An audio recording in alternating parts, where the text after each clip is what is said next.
Hello, team, and hello, audience for the Greg Terry Experience. Welcome to another ATP Geopolitics and Greg Terry Experience co-stream. It's been a long time coming. We haven't actually hung out for some time, Greg. How are you, my good man?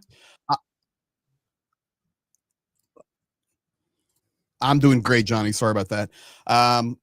It's after all the things unfolded over the last couple of days, Johnny and I basically there are days, there are segments where we'll be communicating nonstop for 2 or 3 days straight, and then he's busy, I'm busy, and it'll be 4 or 5 days, and then we'll buzz each other about some event.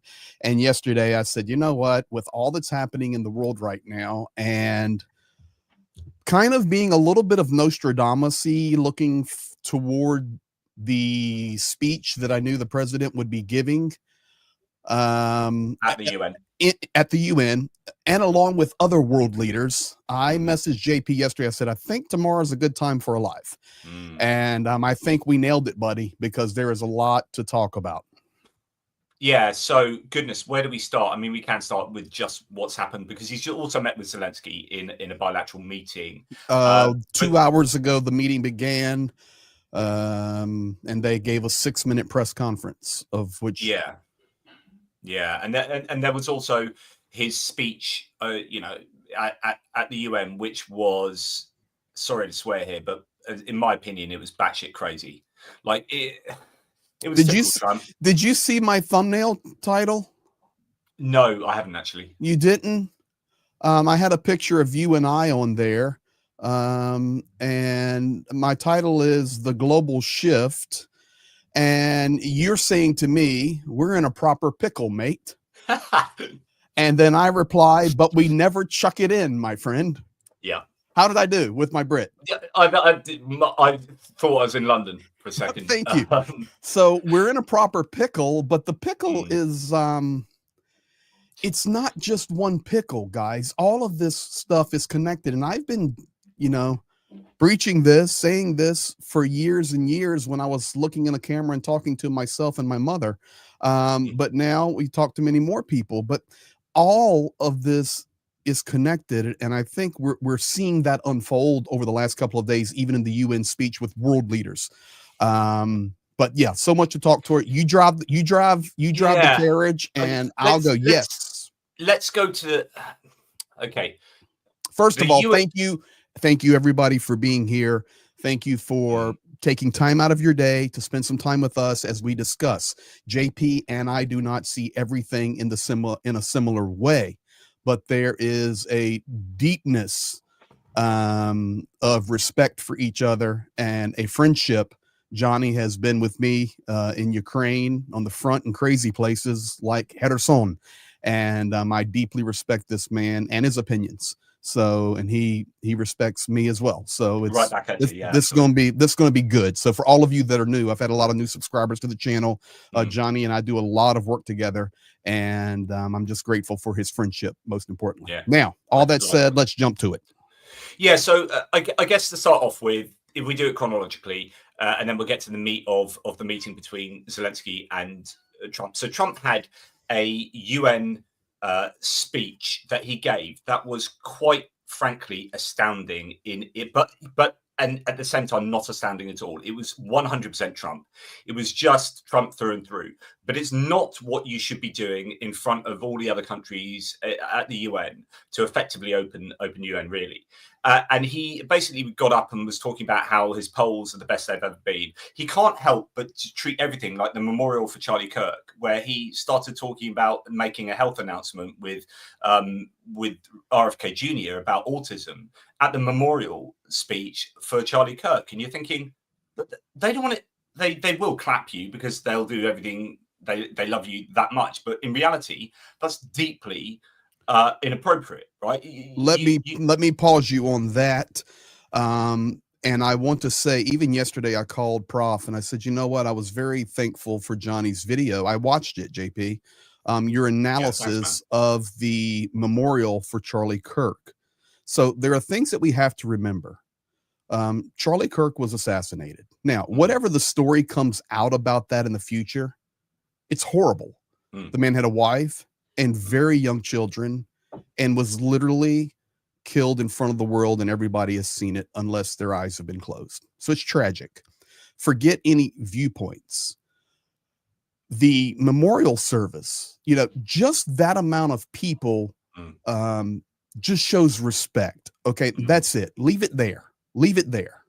And in general, and I know there are many, atheists or people that maybe agnostic, trying to figure out their viewpoints in life, whatever. We're all entitled to those opinions.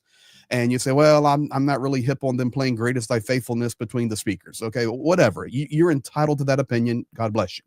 Or may the planets align for you, as Johnny would say. Now, it was on in my house, just listening in the background. I was working. I'd actually put a video up, but I wanted to hear what Donald Trump was going to say. And I will say this. It was disgusting. It was vile. He turned it into a MAGA rally. He assaulted all that is good, even to the point, I mean, when he talked about hating his enemies, my wife wanted to take the chair and throw it through the television. So just so you know, this is our viewpoint as well. It was disgusting that you would utilize that platform to spew hate. And that's what it was. And he said it directly against what Erica had said. He's even said, look, she hate me for saying this, or not hate me, but she won't appreciate me saying this. And so I saw that's what he does. That's what he does. He plays that game. He loves to play that game. And that's what he did in the UN today. Disgusting. Yeah.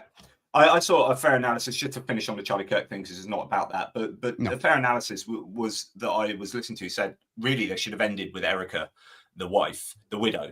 My wife said that should have been the end, and he should have never got on the stage. 100%.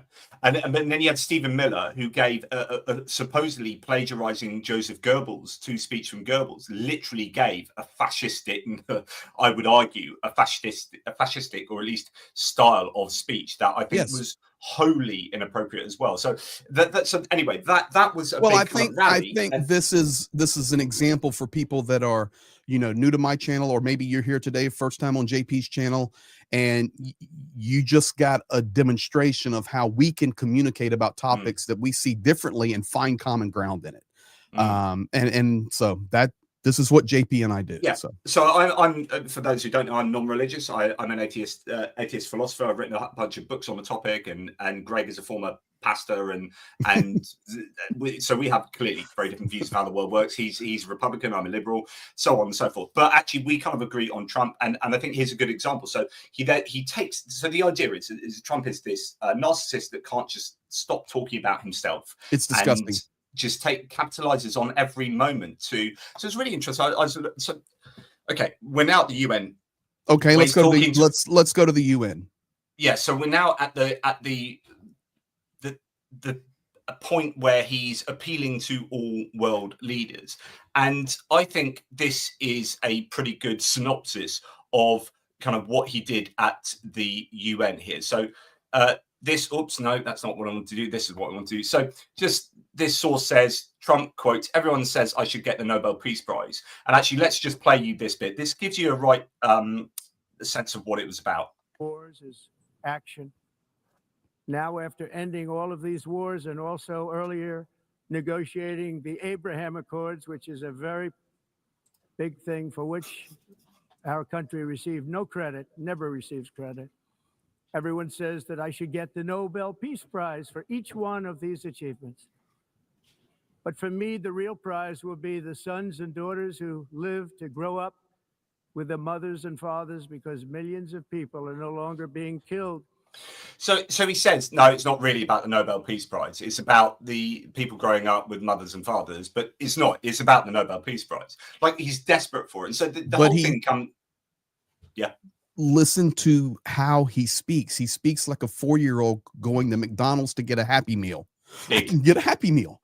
Okay. And I would even challenge, I would suggest that Donald Trump doesn't even know anything about what the Abraham Accords entail. Mhm. I've talked a lot about his ignorance on an awful lot of stuff, and it was really interesting. Someone posted the other day an interview on, oh, who is it with?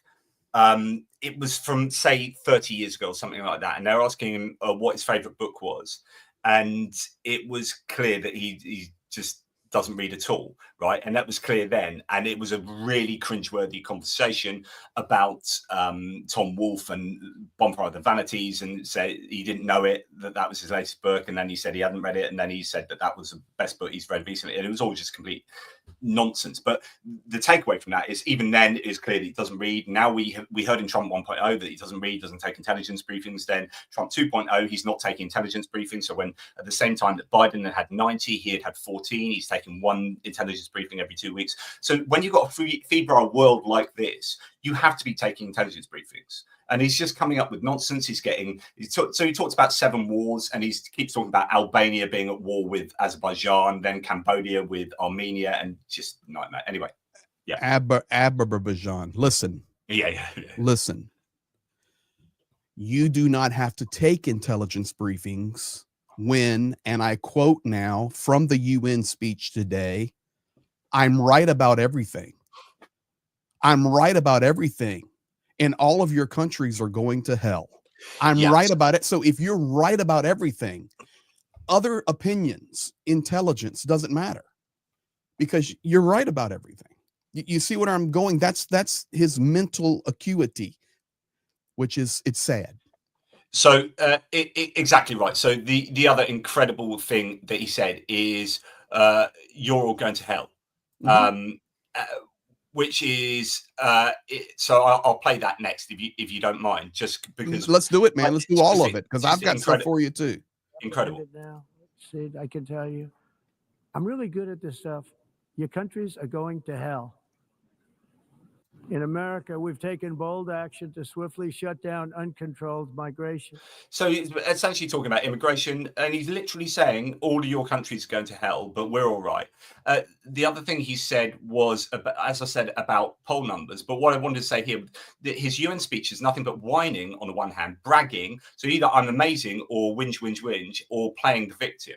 And that's exactly right. And so here, like, imagine the French president or the Polish prime minister or whoever standing up in UN to give a UN speech and saying, I've just received the highest poll numbers that I've ever received. It's absolutely, of course, it's not true. His polls are absolutely tanking. So I don't know what he's looking at, Rasmussen polling or whatever. But, imagine another leader said the things he would say, and you'd be like, that's incredibly bizarre. Here it is. The American public agrees with it. I mean, I was very proud to see this morning I have the highest poll numbers I've ever had. Part of it is because of what we've done on the border. I guess the other part is what we've done in the economy. Joe Biden's policies empowered murderous gangs, human smugglers, child traffickers, drug cartels, and prisoners from all over the world. It's not a political rally. But he's treated, so it just blows my mind. Anyway, so that's essentially what the UN was. The speech of the UN was just another opportunity to grandstand his amazing political acumen and how terrible Democrats are and all that kind of stuff. So, well, let me just say this: if the way you build yourself up is by tearing others down, then you're not building anything. Okay. A large majority of his speech was how terrible everybody else is. The UN sucks. Now, listen, the UN has done zero in Ukraine, and I can prove it. I have proven it, and I can prove it again. I can go to parking lots where 20 UN vehicles are parked and have never seen a dirt road. I know where they're parked. So we can talk about that. But the reality is the UN is a joke because Russia sits on the Security Council, this barbaristic nation led by an evil dictator. So take that off the table. But he comes in bashing the escalator, saying, there was this great real estate developer that really, needed to build and renovate the UN back in the 80s. You might have heard of him. His name's Donald Trump. And let me just tell you, it would have been great if I would have done it. We'd have had mahogany walls, and you wouldn't have that terrazzo. You'd have marble on the floor. I mean, it just goes into lunacy. So you never build yourself up by stepping on somebody else. And that's what he wants to do. He shredded the European Union. He shredded your country, the UK. Yeah. So he shredded, I don't know anything about mayoral politics. So I will just give me 20 seconds on this. Take 10 minutes. He went to town on our mayor of London, Sadiq Khan, because they've got this beef that has been going on for some time.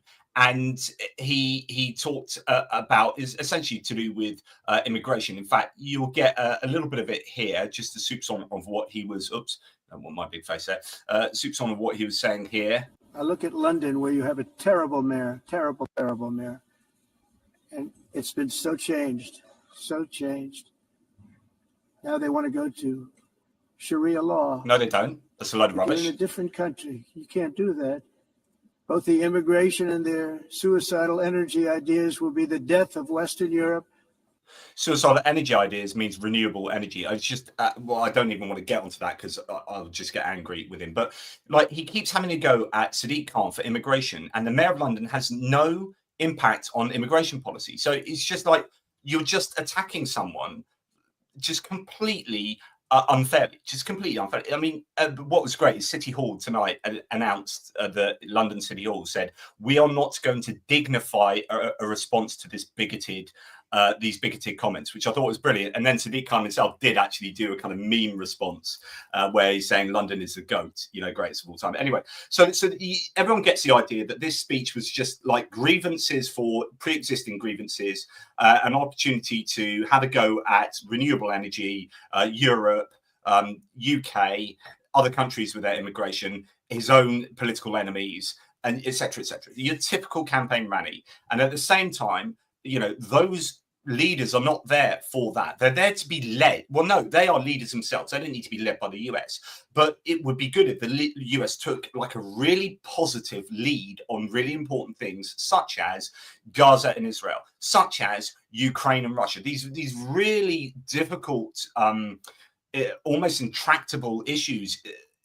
If there isn't going to be unity of thought on this, and there is no leadership from the US, so he said some things to do with kind of Russia in this speech that I don't think were particularly unusual. I think he said, in the event that Russia is not ready to make a deal, the USA is fully prepared to impose a very strong round of powerful tariffs, which would stop the bloodshed very quickly. But for those tariffs to be effective, European nations, all of you, are gathered here right now, would have to join us, which is what he's been saying recently anyway, which is his off-ramp, which is if you guys don't do this, then we won't put sanctions on. So they're never going to do that. Let me interrupt you now, okay?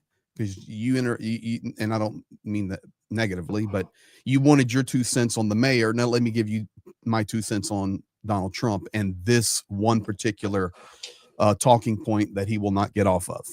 That is because he is a failed leader. Okay.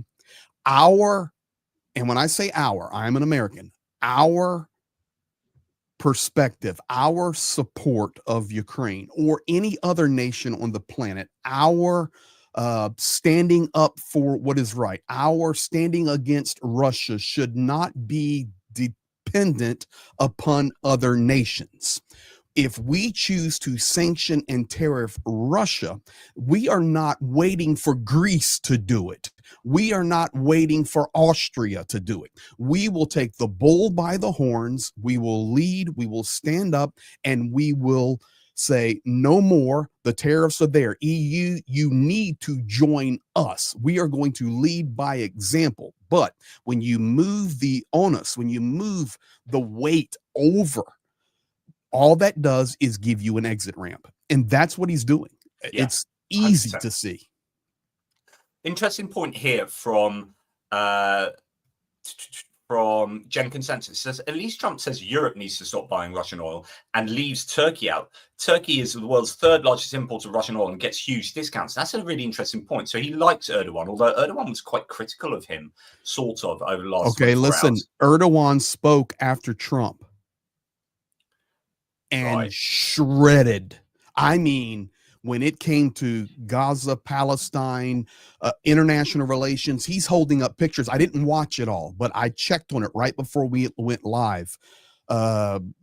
Interesting. I haven't seen that. I know that I didn't either, so I can't talk about it. Another talking point in the last 24 hours. But that's an interesting one because that's a member of NATO, and he has actually, although Gen Consensus says, he doesn't mention Turkey, but actually he has, because he said previously that all NATO countries, he wrote that scare quotes letter, that True Social post, to all NATO countries and all EU countries saying that you have to stop buying Russian oil. But of course, the people that are mainly doing that, Turkey, and Slovakia and Hungary, the two of his mates, that actually Europe really needs him to have a go at them to affect a change, because actually the EU telling them not to buy Russian oil would just prompt a pushback from them, because they are kind of Eurosceptic anyway. So if you're really worried about the EU countries buying oil, then please actually mention them explicitly as Hungary and Slovakia and go to town on them, because you've got the power to do that.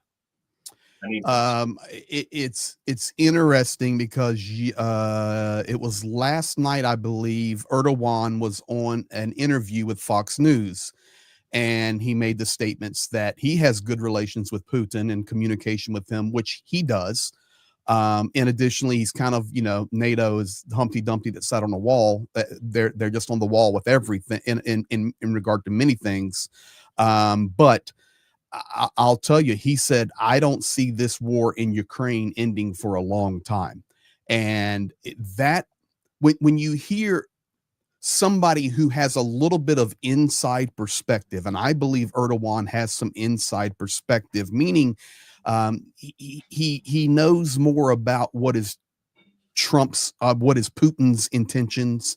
He knows more about maybe NATO conversations that have happened. Mm-hmm. And we're getting glimpses into what will be coming down the road. And the reason I'm mentioning this now is because I'm actually subtitling it right now while I'm talking live to you, and we're going to play these videos.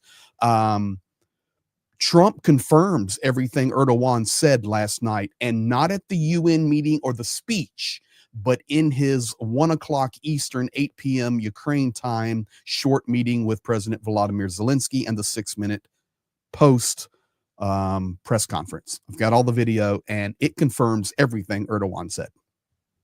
So it's interesting. Yes, and by the way, I'm flashing up all the super chats because we probably won't have time, because there are two channels, and your channel is Dutch is very active. So hold on, elbows up. Good old bit of Canadian there. So yes, Turkey's a very important country, and people often are quick to criticize Turkey and say they should be kicked out of NATO, or they shouldn't be anywhere near the EU or whatever. You've got to understand that NATO, and my audience will know what I'm going to say next, because I always say this. NATO are the crossroads between the North and the South, the East and the West, Europe and Asia, Europe and the Middle East, Europe and Africa. They control through the Montreux Convention, they control the Bosphorus Straits, and that is the access for Black Sea nations into the Mediterranean. They are the crossroads between Christianity and secularism, Christianity and Islam, Islam and secularism. They are the crossroads between NATO and non-NATO. They are EU and non-EU. So they're involved in all of these things. That is why Turkey are in NATO, because if they're not in NATO, then they're in the Russian sphere of influence. And it's a zero-sum game there. And this is what NATO, I believe, thought, which is like, we need them with us, because otherwise, if they're not with us, then they're with Russia. And if they're with Russia, that is a massive problem, because they control the Black Sea and the access to all of those different places by being literally, I would say Turkey is arguably one of the most central countries in the world in terms of cultures and all of those things, aforementioned things. So they're super, super important, is all I want to say. Agreed. Very, very important. I think that the majority, and I know lots of folks are here now, they want to hear, any Ukraine news that came out of this, because we're talking about so many various topics here, because there's so many directions we can go. Well, let's then take it to but let's stay at the UN for a second. Okay. And then we can go into drones in Copenhagen. We can go into Iranian gas turbines coming to Russia. We can go wherever you want to go. I'm up to date on everything right now, the best I can possibly be. But I personally believe we have a massive amount of in America, we have driven everyone else further away. Put that back up. Thank you. From us than any time in history. Papa Dutch, 100% agree. And guys, I'm going to holler these out in a minute. So thank you in advance. But let's close out this UN, because now other speeches are happening. Trump's having his meetings where he can sit down and world leaders can come and do everything that they do. But the press conference after, this is going to aggravate some of you guys. And let me get it here. The press conference to me is the most telling. Let's go. Before we go to the press conference, let's give a bit of previous context. So it's worth noting that before, or maybe at the UN, I think it might have been at the UN, Marco Rubio was saying that the US is not inclined to take new measures against Russia as long as European countries buy Russian oil. So that is, you kind of reiterating the Trump point. He stated the UN plays no role in resolving the conflicts in Ukraine and Gaza. He noted that the war between Russia and Ukraine, it is Trump who bears the brunt of the burden of trying to end it.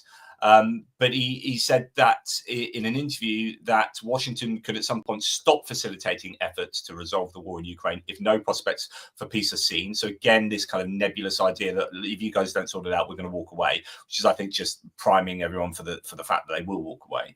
Adding that Russia has to end the war and Ukraine should agree to the settlement to end the war. In other words, is putting onus on Ukraine to do the agreement. And then I think he also said that and I can't find it here, but he's also said that NATO will not shoot down jets and Russian threats, which goes against what Sikorski said, Radoslav Sikorski in the UN yesterday. And then that kind of tees you up with what Trump has said. Okay, well, let's start then with NATO. Okay. Thank you. Let's start with NATO, because this one is just, for me personally, a big tale. And when I say that, I mean, you're either a leader or you're not. And I'm sorry, but this will be confirming for a lot of people, but Donald Trump is not a leader. He is a failure in an overwhelming majority of his leadership efforts throughout his history. It's obvious. But play that video file here. And this is about NATO. If the United States is in NATO, and over the last couple of years, raising the 2% to 5% and all this, NATO's great. President, do you think that NATO countries should shoot down Russian aircraft if they enter their airspace? Yes, I do. Mr. President, would you back up NATO allies? You said that you thought that they should shoot down the Russian aircraft. Would you back them up? Would the United States help them out in some way? Depends on the circumstance, but, we're very strong toward NATO. NATO stepped up. When they went from 2% to 5%, that was great unity. All right, so here's my issue with that. If you are the leader of the free world and you are a member of the North Atlantic Treaty Organization, and you are asked a question, if a Russian plane violates NATO airspace, should that nation shoot that plane down? Do you think so? Yes, I do. Great. Follow-up question. If they shoot them down, are you willing to stand with them and support them? Depends on the circumstances. No, I'm sorry. The circumstance is they violated NATO airspace. That's the circumstance. And It's like what Turkey did in 2015. And I know there's so much happening with that. And they shot down that jet after being in airspace 17 seconds. But the reality is, at that point, you have a great opportunity to say, yes, I support NATO. There's no action coming from you other than rhetoric right now and words. All you have to say is, yes, I said it. I said if they violate the airspace, shoot them down. And we are a part of the organization, and we are active NATO members, and we will support our allies. He doesn't say that.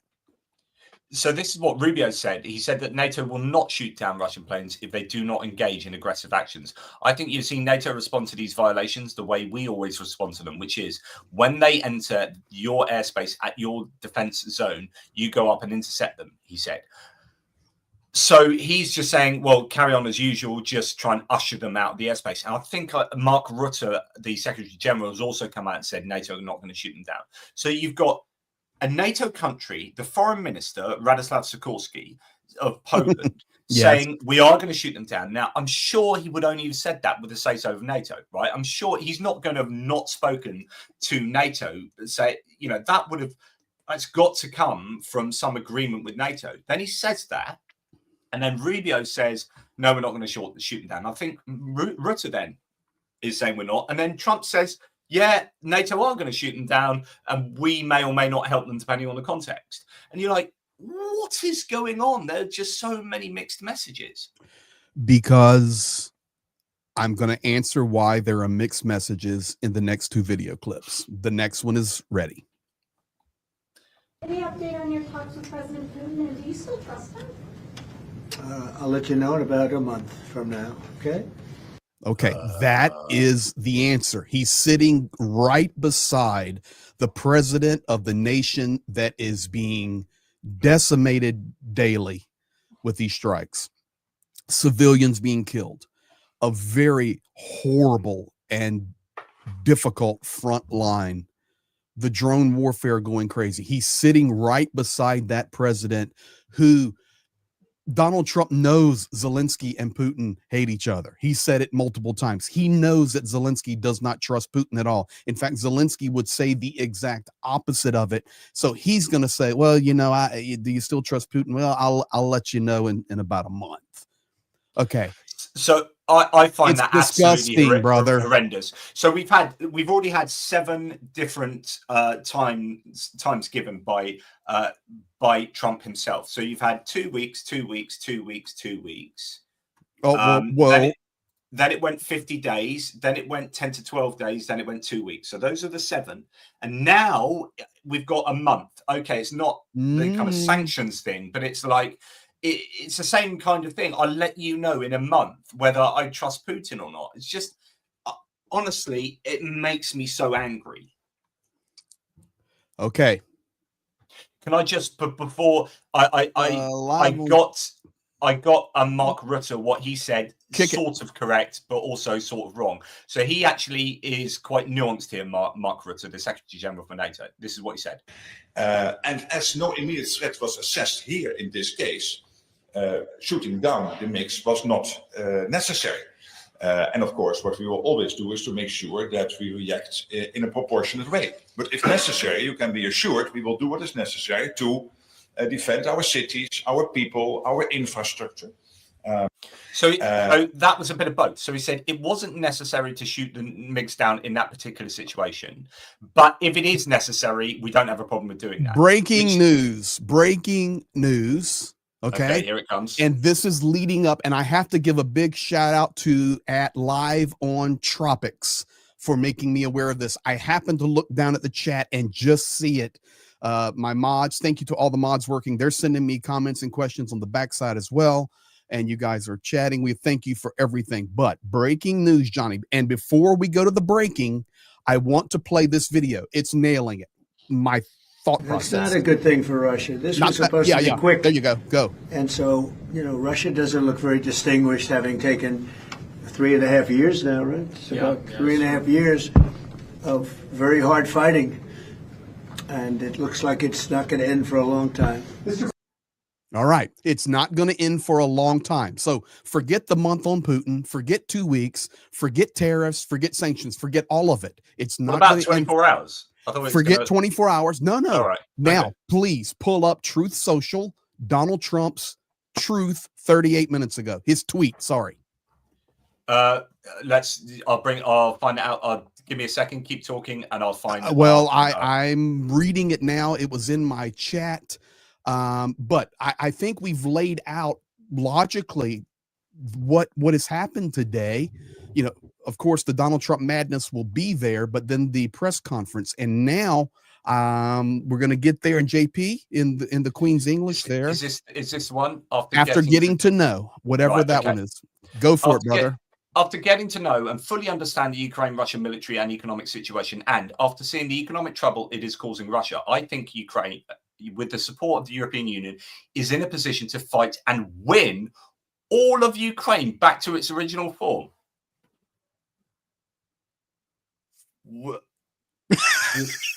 Okay. I told you. Dude, my bingo card did not have this, right? This was not on tonight's bingo card.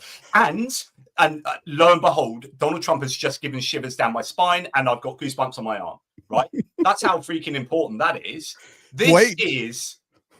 Okay. Right, I haven't read any more, so maybe he's going to say... Let me tell you something. Let me just tell you something right now. Dmitry Peskov, Zarubin, Zakharova, Dmitriev, Shoigu, they're all running to Putin's bedroom right now and saying, Mr. Putin, you need to read this. And listen, this 100%. Just shows you the map. Let's keep going, though. Let's keep going. Yeah. Because I think this plays into exactly. Oh, by the way, JP, you have no cards. You can't win. You're going to start World War III. You have no cards. From that to this. I would love it if lived like tomorrow. It's never going to happen because it'd be completely self-destructive. But if Zelensky was in a press conference, he just turns to the journalist and says, "Hey, by the way, turns out I do have some cards after all." And one last thing I will say that I do not have translated is, yes, everybody make sure your expectations are tempered. Yeah, but, for sure. But I will tell you this. It was in Ukrainian when Zelensky was walking out of the UN. A reporter in Ukrainian asked him, okay, how did the meeting go? And Zelensky turned and he smiled and says, this was the most substance-filled conversation we've had yet. That is the most substantive conversation. Yeah. Yep. So to continue, yes. With time, patience, and the financial support of Europe and in particular NATO, the original borders from where this war started is very much an option. Why not? Russia's been fighting aimlessly for 3.5 years, a war that should never have taken a real military power less than a week to win. Oh, this is a punch in the nuts. This is not distinguishing Russia. In fact, it is very much making them look like a paper tiger. When the people living in Moscow and all of the great cities, towns, and districts all throughout Russia find out what is really going on with this war, the fact that it's almost impossible for them to get gasoline through the long lines that are being formed and all of the other things that are taking place in their war economy, where most of their money is being spent on fighting Ukraine, which has great spirit, and only getting better, Ukraine would be able to take back their country in its original form. And who knows, maybe even go further than that. Putin and Russia are in big economic trouble, and this is the time for Ukraine to act. In any event, I wish both countries well. Nuts.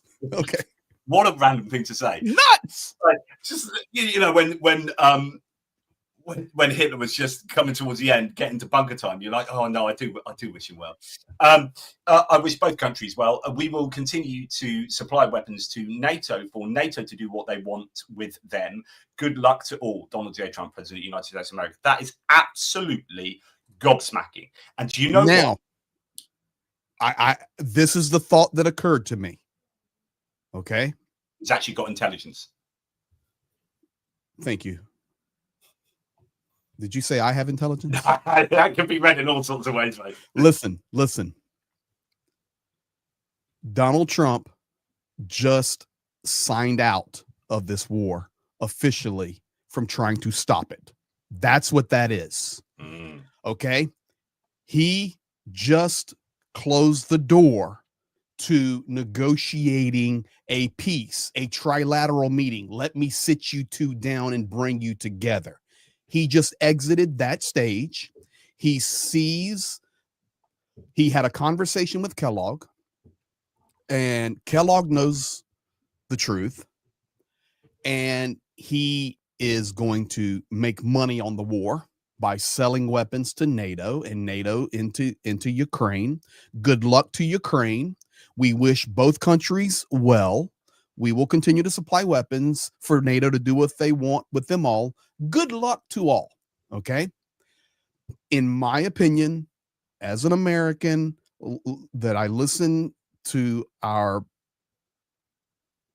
mess every day and have a little bit of concept on this narcissist, I think he just checked out officially from being the mediator. That's my opinion on this. Which I think, so several things. Which is good. Yeah.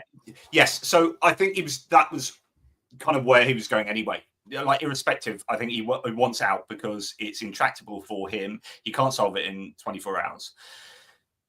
And he's been all over the place throughout this war throughout the last 7 months, in terms of what he says and who he's last spoken to. So when he goes to visit, the NATO leaders at a NATO summit, then he comes out saying something. And then when he speaks to his people around him from the Heritage Foundation and Stephen Miller, blah, blah, blah, he says other things. Now, what's interesting from that post, and I'll place it up again so people can just look at it again, but that post is not written by him. Obviously, I don't think. Of course not. Any of them are, but you can tell that there's a different style there. It's not covered in capitals, and that is written differently. Like, there's no doubt about it in my mind that is written differently. Now,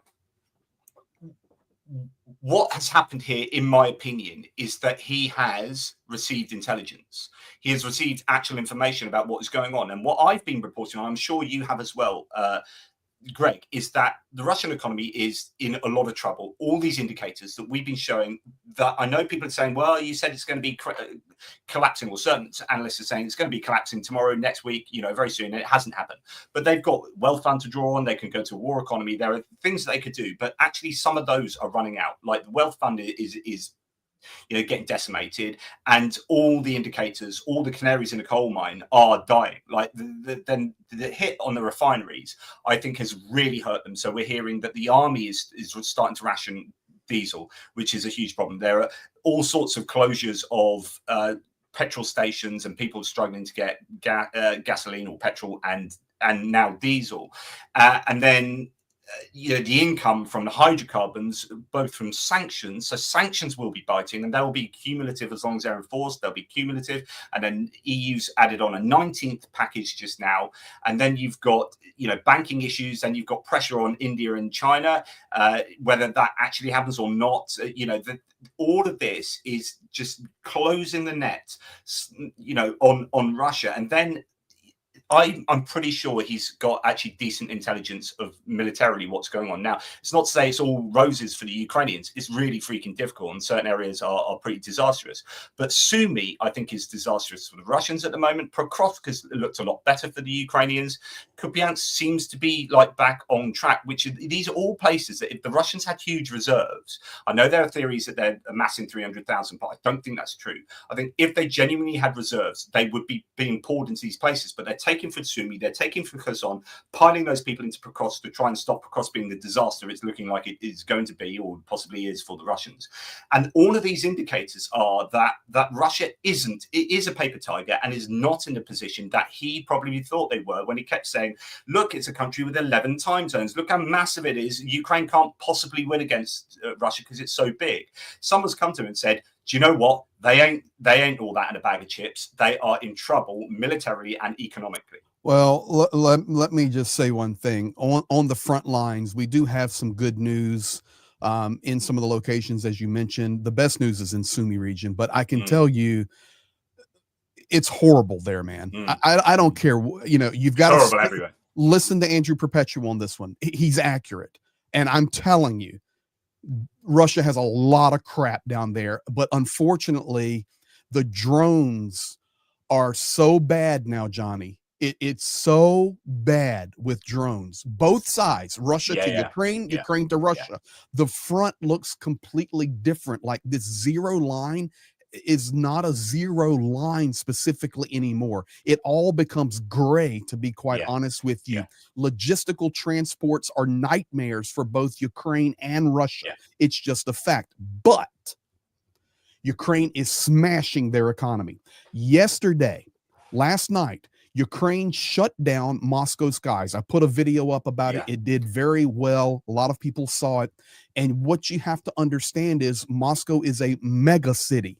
And even though we're not flying there as the United States and European nations, the rest of the world is flying there. And when you shut down Moscow, Sheremetyevo, and we shut down Domodedovo, and you shut down Vnukovo, all these different places, you shut them down, it is a massive cost to the Russian economy. Then take it to the next level with refinery, fuel, distribution, port systems, train, and Ukraine is fighting a good war. It takes us into, we now know he may have received some intelligence about the pink flamingos, and Ukraine's ramping up production of them with the ability to strike the rear. We have two wars going here, guys. Two wars. You have a zero line war that is not zero anymore. It's gray. It's longer.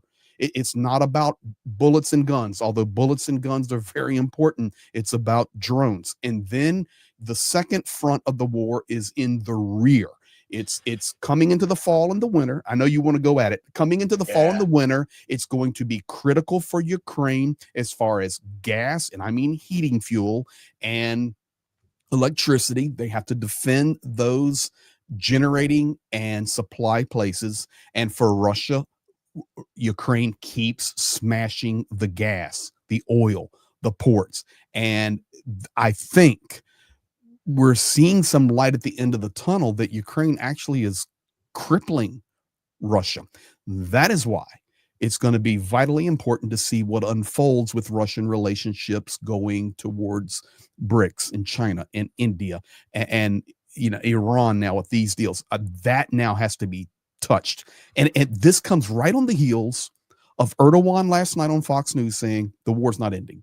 And then Trump today saying the war's not ending. In fact, now what I'm doing while you're talking, I'm reading Russia news straight. Okay. Russia posting right now that Donald Trump at his personal meeting with Macron actually went deeper talking about his relations with Putin saying, I didn't expect it. And contrary to what I thought, my relationship with him, quote, unfortunately meant nothing for helping to end the Ukraine conflict. I think what we have is a moment of realization, a realization moment and a checkout. But what's frustrating is this realization should have been there much, much earlier, because he should have decent intelligence, but I don't think he's getting intelligence. Like every time he comes away from speaking to Zelensky and speaking to NATO, he has a much better grasp of what's going on. And that's when his opinions change, because he's actually been told the truth. I think there is not a direct line from the Pentagon to Trump in a way there should be to the president. And that line from the Pentagon to the Trump is intercepted by people like Stephen Miller, by people who are, about Elbridge Colby even, who's in the Pentagon. I think that he's not receiving the information that he absolutely needs to have a proper grasp of what's going on. Now, what I was getting excited about earlier, when you were talking about some of the positives of Ukraine, is that near rear, that 0 to 200 kilometers. Mm-hmm. I've been reporting on this loads for the last couple of weeks, is that Ukraine has been absolutely spanking the bejesus out of the Russian near rear. So they have got these fire-point drones. I think the FP1 drone that's got 105 kilogram warhead, that's got up to 200 kilometers of range, and they are making them, it appears, at scale. You've got Primary Group in Crimea absolutely wrecking radars, air defense, and then in the last 3 nights, 2 airplanes and 4 helicopters, and then there was another 2 airplanes last night as well in another airbase. So that's 4 airplanes and 4 helicopters in basically 3 nights.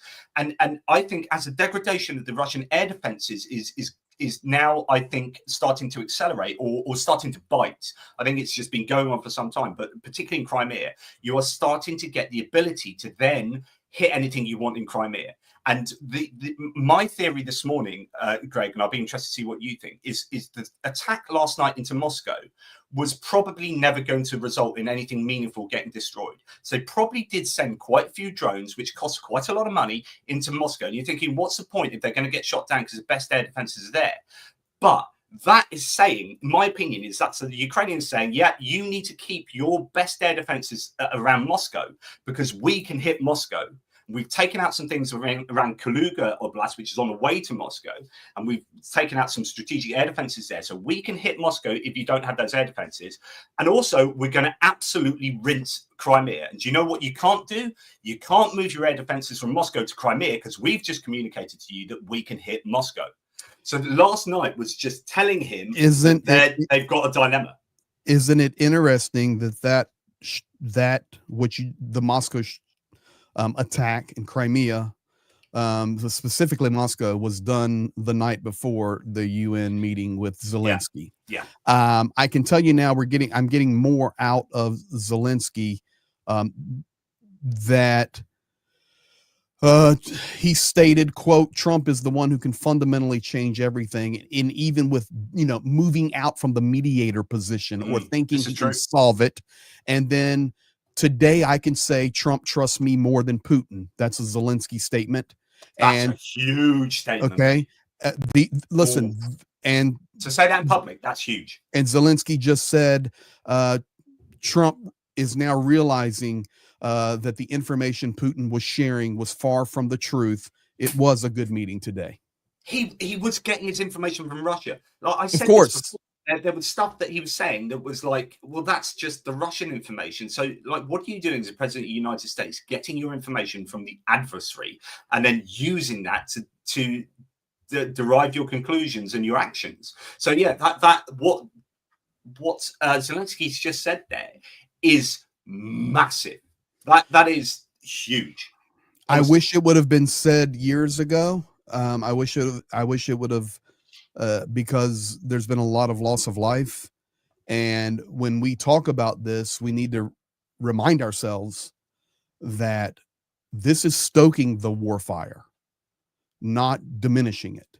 And it is going to be interesting to hear responses come out of the Kremlin on this. I can tell you they're already dropping memes. They're starting to hate on Trump. I'll get one and share it in a little bit. But that's great because then Trump will get wind of that, and then it cements the adversarial nature of Russia. Absolutely, that's brilliant. Yeah, so just to go just very quickly again, like I wanted to just show some imagery, and although this happened at the end of August, this has been going on now for some time. So we have, I presume, you might well have seen these. I think I sent you a link earlier, but I think you've probably already seen them. This was a strike on with 14 drones at the end of August. So they've been doing this now for over a month, doing these near rear hits that are hurting. So they're also hitting troop accumulations and officer accumulations. I've seen guided glide bombs reporting from Ukraine, who's very often cheerleads for Ukraine, and you can pinch of salt and all, but the YouTube channel reporting from Ukraine's last night's video was they're starting to use aviation freely to hammer these Russian, and I'm showing videos every day of entire buildings getting destroyed by Ukrainian guided glide bombs. Now they're probably not using them anywhere near the amount that Russia's using, but I think they're using them more precisely and with better effect. And here we have, absolute destruction of Iskander launchers and transporters and a Pantsir S-1 defense system. So this is a Molkino training ground in Russia's Krasnodar region in late August. Several Iskander launchers were destroyed, a Pantsir S-1 system damaged, and actually something like, I think, 6 elements of the Iskander system there were taken out. And that's just one example of what is going. That's 14 drones hitting that. Ukraine are, and this is me sounding copium, but they are producing medium-range drones at scale enough to really be hurting Russia's war project at the moment. They took out, what, 8 FSB officers in Belgorod recently. They took out Koronova, decimated the leadership of the 155th Naval Infantry Brigade. They took out another place of 17 officers, I think in Luhansk, and they keep doing that. And eventually that is going to start really hurting Russia's ability to actually do frontline activities. Okay, so let me make a couple of statements here. First, would you share that tab right there? Johnny's hosting the stream today, guys, not me. Trump makes abrupt shift on Ukraine. The president says Kyiv is now in position to fight and win back its original borders in war against Russia. That is the American CNN, not international CNN. So just wanted to share that. So here's where we're at, guys.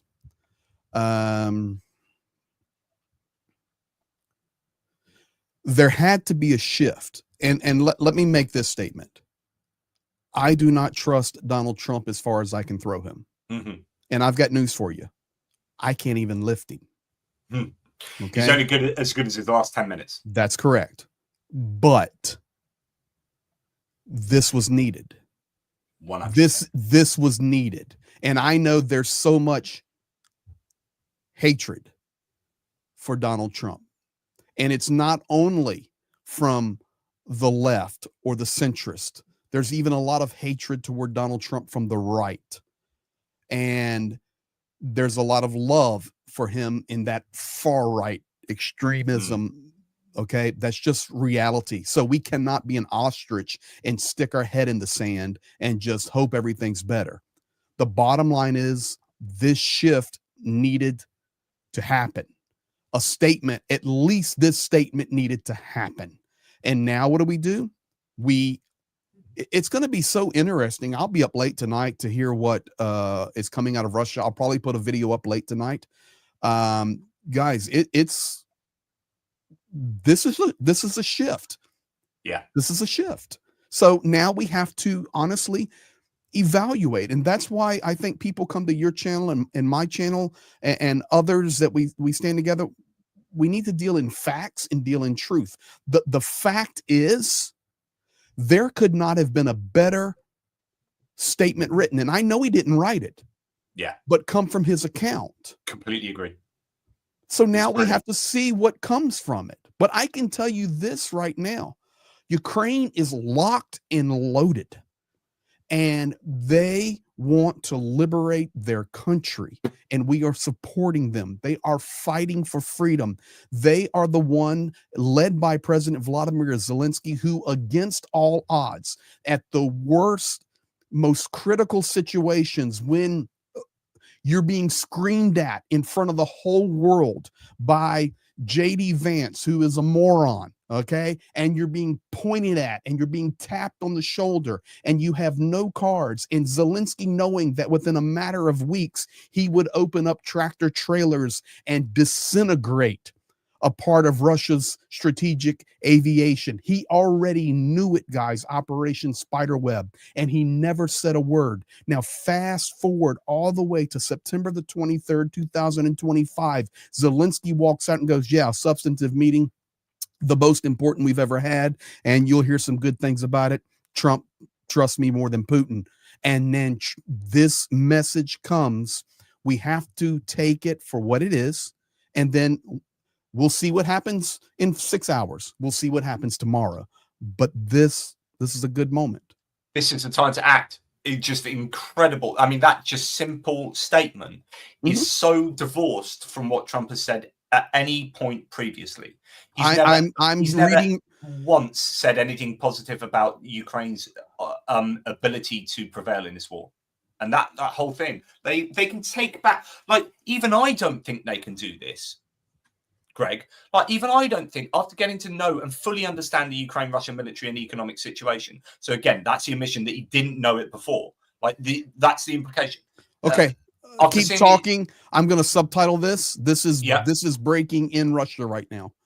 After seeing the economic trouble it is causing Russia, so again, he didn't realize the economic cost on Russia. That's something he's only just realized. I think Ukraine, with the support of the European Union, so now he's talking about working or he's not working with the union, but he's saying the European Union can do this and NATO can do this. He is giving it all over. So that's at the bottom. He says, we will continue to supply weapons to NATO for NATO to do with what they want. To do, they can do what they want. NATO can go and help Ukraine. EU can go and help Ukraine, but just from my point of view of looking on and sort of supporting, with the help of the European Union, they are in a position to fight and win. That's the only time he goes all caps, is win all of Ukraine back in its original form. He's not even remotely suggested anything similar before. He's talked about, well, actually, they are going to have to make concessions. He's repeatedly stated that. Okay, let's do this then. And I'm getting this. I'll upload it. Yes, I subtitled it that fast. Don't play it yet. So he didn't write the post.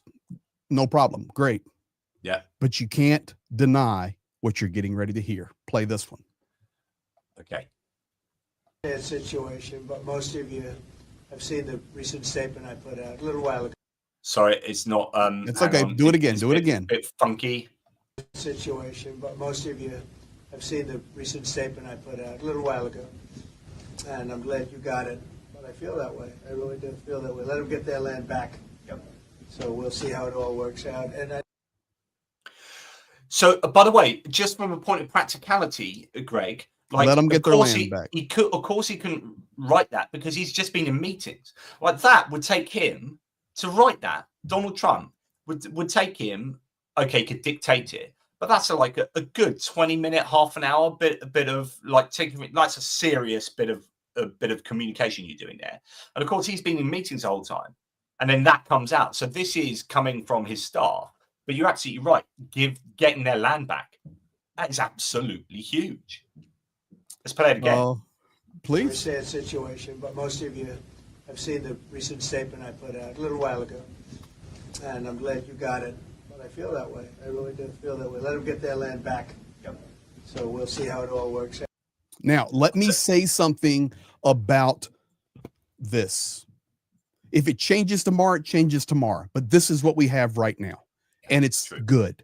But when you hear Donald Trump make a "I feel it" statement, okay, this is like yesterday at the press conference on acetaminophen, okay, I just feel this is the best thing for women.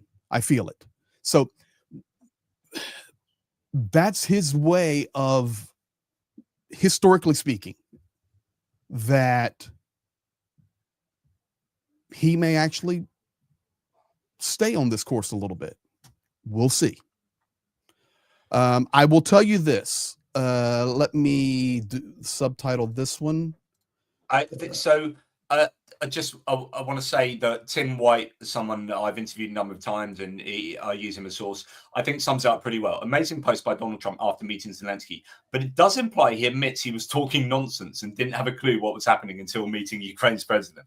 That is the implication. He's like, I've just realized what's actually going on. It turns out that Ukraine can win this. And the whole realization is brought about from actually having better information about what's going on. I'm exporting this one. Putin's going to love this one. Macron, after that meeting, you can tell he's going to go back to a hotel and just whack a bottle of champagne back. It's just going to be like, all right, now let me explain. Let me preface this one, because I'm actually pulling these all in from Russian media. They're posting all this stuff now, and okay, so yes, I'm reading the Russian media right now. So because I want to see what they're posting, and this is not that anything.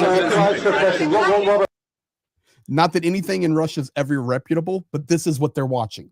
So now Zelensky has all these reporters around him since all this news is breaking, and look what he says. Play this. Yeah, could I ask a question? Robert Moore from ATP. Excuse me, sorry, I have the question. I'm feeling like President of the United States. I'm feeling like the President of the United States now. So many reporters are around me. So just pay attention. There are people listening to this. There are people watching it. He's being overwhelmed with questions. Greg, don't insult the morons, please.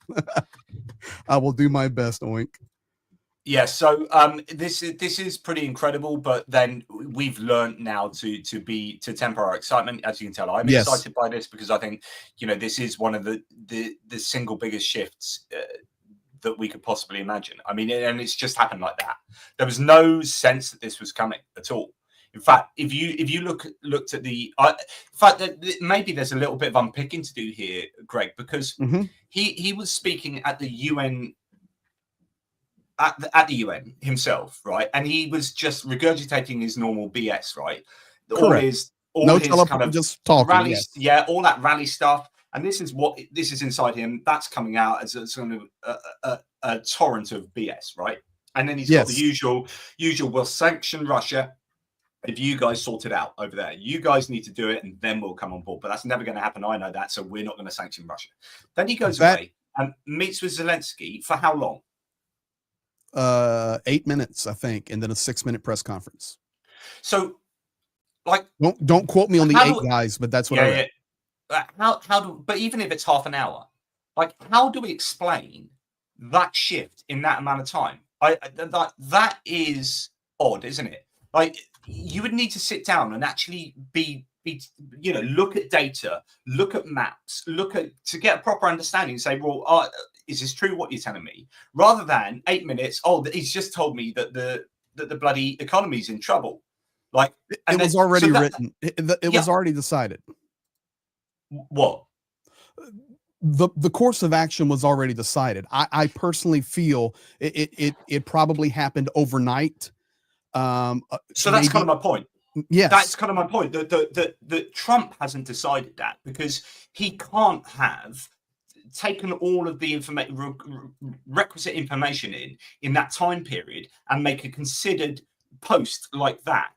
Like it's that's kind of physically impossible. And so therefore, like, who has made these decisions and how did they get made and why? And Trump was clearly not a party to that.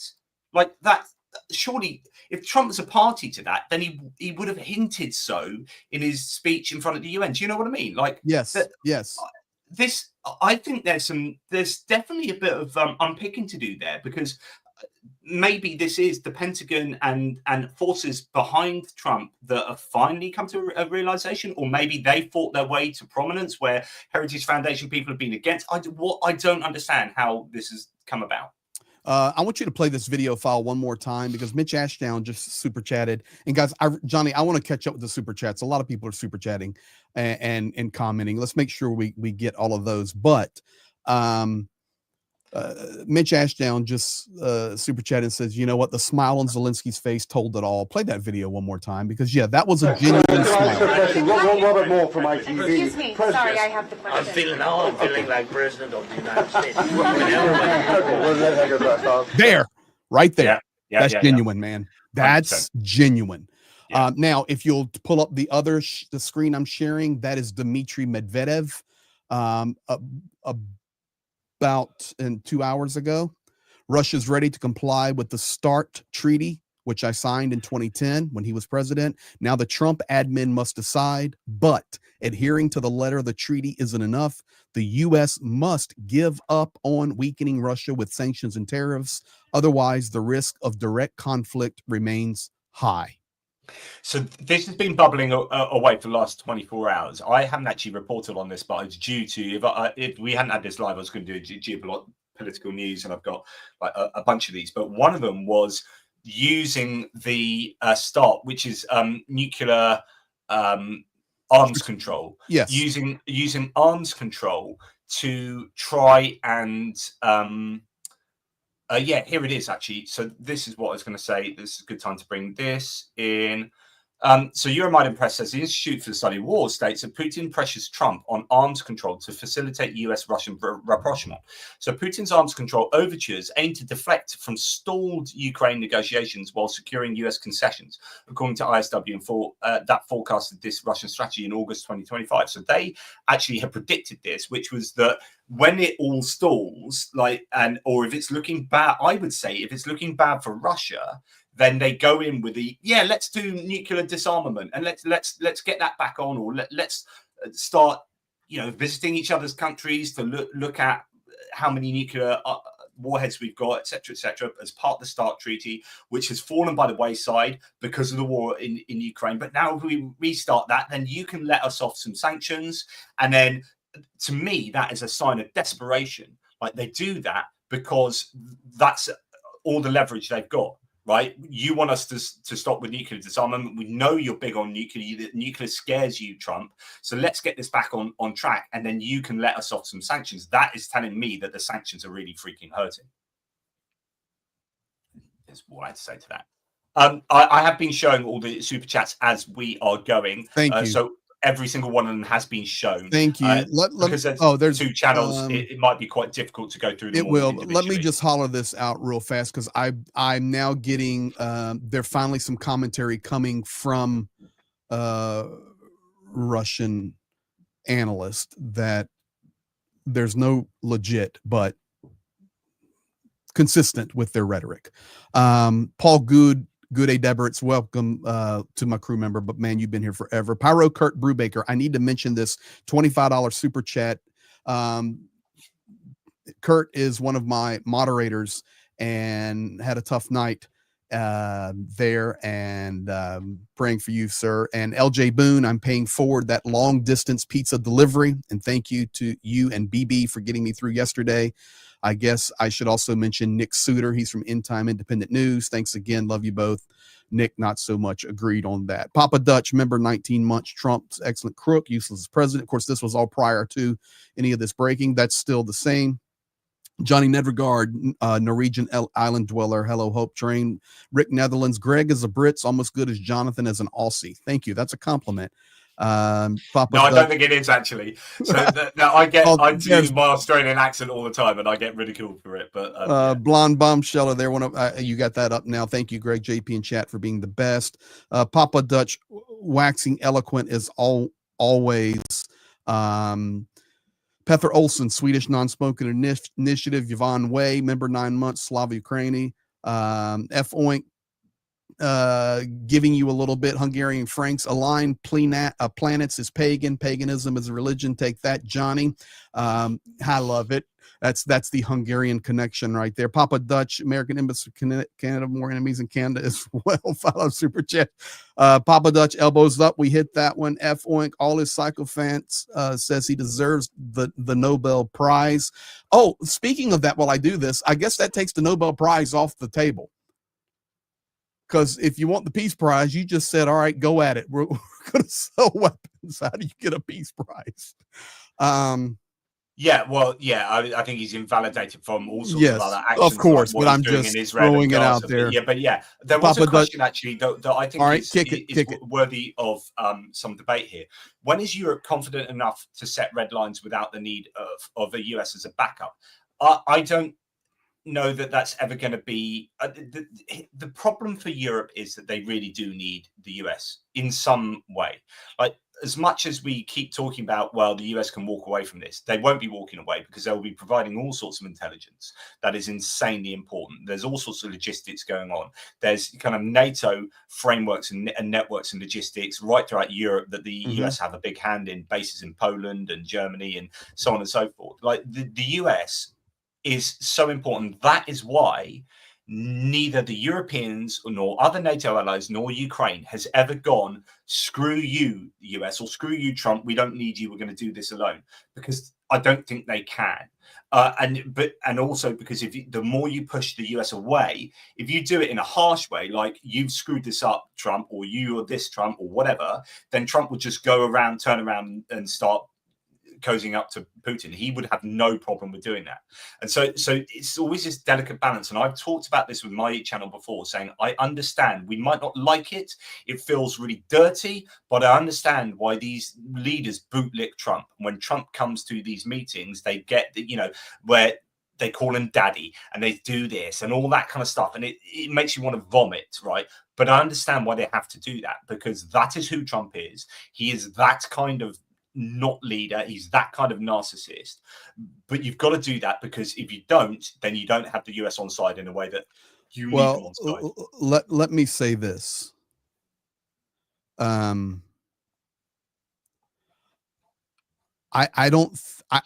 know that European nations are aware, and you can maybe correct me if you disagree or have a different opinion,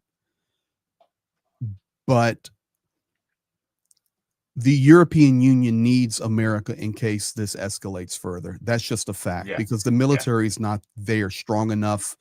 And you say, well, Russia's so weak. No, Ukraine's so strong. That's guys, the Ukrainian army, they have developed into an unbelievable fighting machine. And the technological advances that both Russia and Ukraine have, specifically in drone warfare, is pacing ahead of the European Union and the United States of America. And I think the world is understanding that and realizing that this is a very dangerous situation to be. And I honestly believe that this may also have some reasoning for the transition, at least today's transition.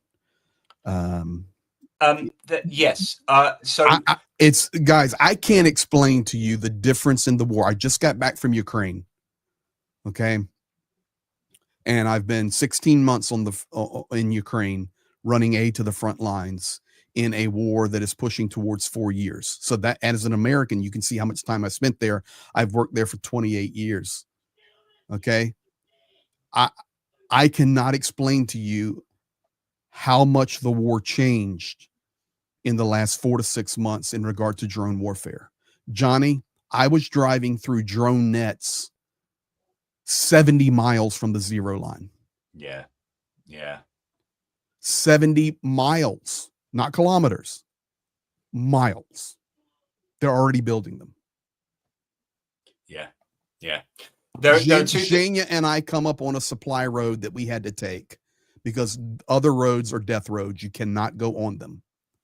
And so we had to route around in a certain region, and we came over a hill and instantly went into a zone of nets that carried us all the way to where we were going. And we looked at each other in shock. And I, at that point, did a calculation. I was 70 miles from the zero, not kilometers. Okay. Somebody knows what's coming. And I think we're seeing that now. I told you guys, one of the analysts out of Russia who is consistent with their madness, but in many ways they call it the way it is, just posted, Trump and Zelensky met in New York, generated a stream of consciousness. In short, let me summarize for you. There will be no peace.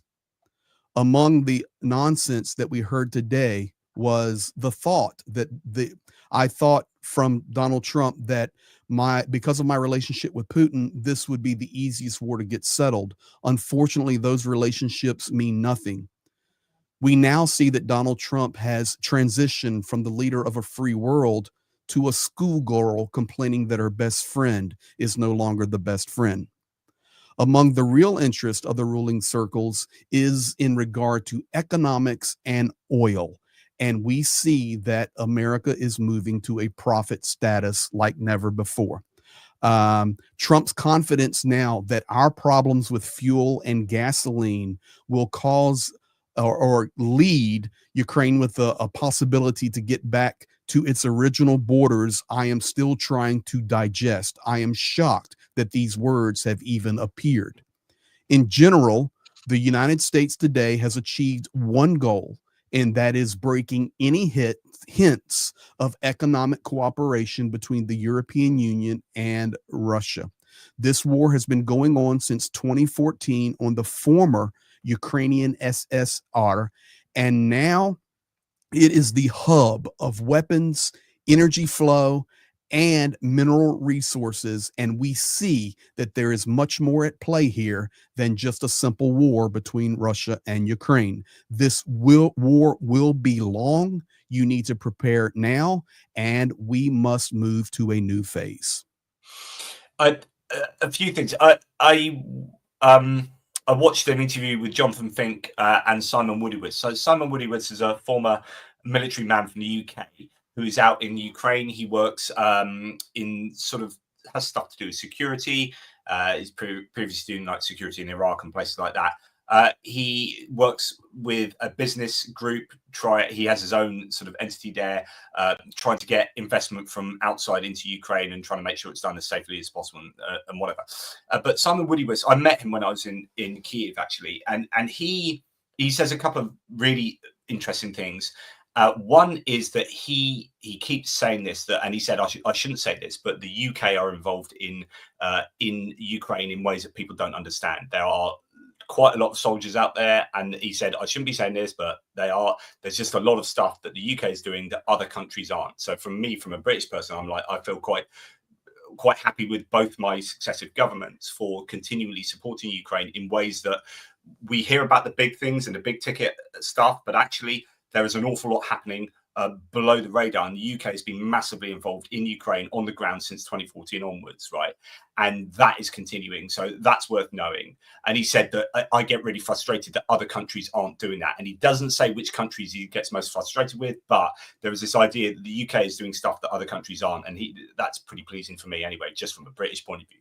But he says lots of other things like genuinely how bad the Russian training is and the Russian armies are, and he does criticize Ukrainian training. He says they've got issues with this, so he's very honest about Ukraine shortfalls, but massively critical of Russia's shortfalls. And he said one of the interesting parts of this conversation was that if NATO got involved with fighting Russia. So I don't believe that Russia do have the ability to go into Poland and Estonia and the Baltics after Ukraine, because I just think they've exhausted themselves and they don't have the ability, and NATO would just chew them up. And he's of the same opinion. He says, honestly, so if they started throwing drones into NATO airspace or aggressively, then NATO would spend a lot of money shooting these down, and you think, why are they sending missiles, expensive missiles, these very cheap drones? But he said within a week Yellow Buga would just not exist. Like NATO could take Yellow Buga out effectively like that in a way that Ukraine can't, and Ukraine is fighting with some hands tied behind back and whatnot, because they just don't have the ability to definitely strike at these very long distance targets, whereas NATO would just go, right, we've shot down a few drones, we spent some very expensive money, we bought some expensive missiles to do that, but now we're going to hit here and here.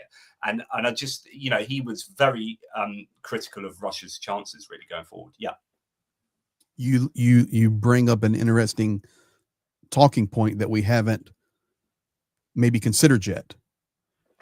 Does this shift now change what Ukraine has the capability to purchase or be supplied with? Do we see Tauruses now? Do we see Tomahawks? Do we see, there's different reports on how many pink flamingos are being manufactured daily and monthly. Do we see now Ukraine start to strike other targets that maybe were kind of in a gray area, and I would be, of course, never civilian, but I'm talking about transportation, logisticals, train depots like never before. Does the war change a little bit? Because if you're going to say that I believe Ukraine can now fight back and has a chance to win back their original territory, and then he tells Macron, yep, I think they can do it, let them go for it. Well, then, okay, what happens with the supply? Do we see? I think that's one thing that'll be interesting to watch. So Trump backs winners. Part of the reason, and people have said this before, other analysts have said this before, part of the reason why Trump might have been very cold on supporting Ukraine is because he genuinely didn't think Ukraine could win. And it's this whole idea that Russia is that big. Look, do you know it's got 11 time zones? Greg, do you know that it's got 11 time zones? Wow, I do. I've been all over. Not many people know this. Not many people know this, says Trump. Not many people know this, but it's got 11. Yeah, I've looked at a map, mate. It's got 11 time zones. Yeah. My son's wallpaper is a map of the world. Thanks very much. I know how big it is. It's right in front of his face.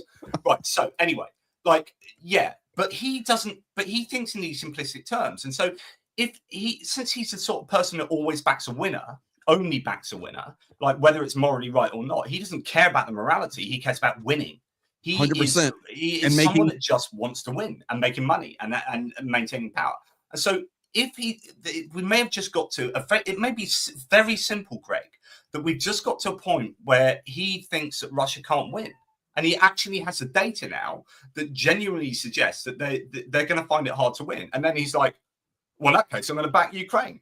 Like, it was nothing to do with geopolitical strategy. It was nothing to do with morality. It was nothing to do with the plight of humans and those steeples that have been rubberized. It's nothing to do with that. It's to do with who's going to win. Who's more likely to win? I'm going to back them.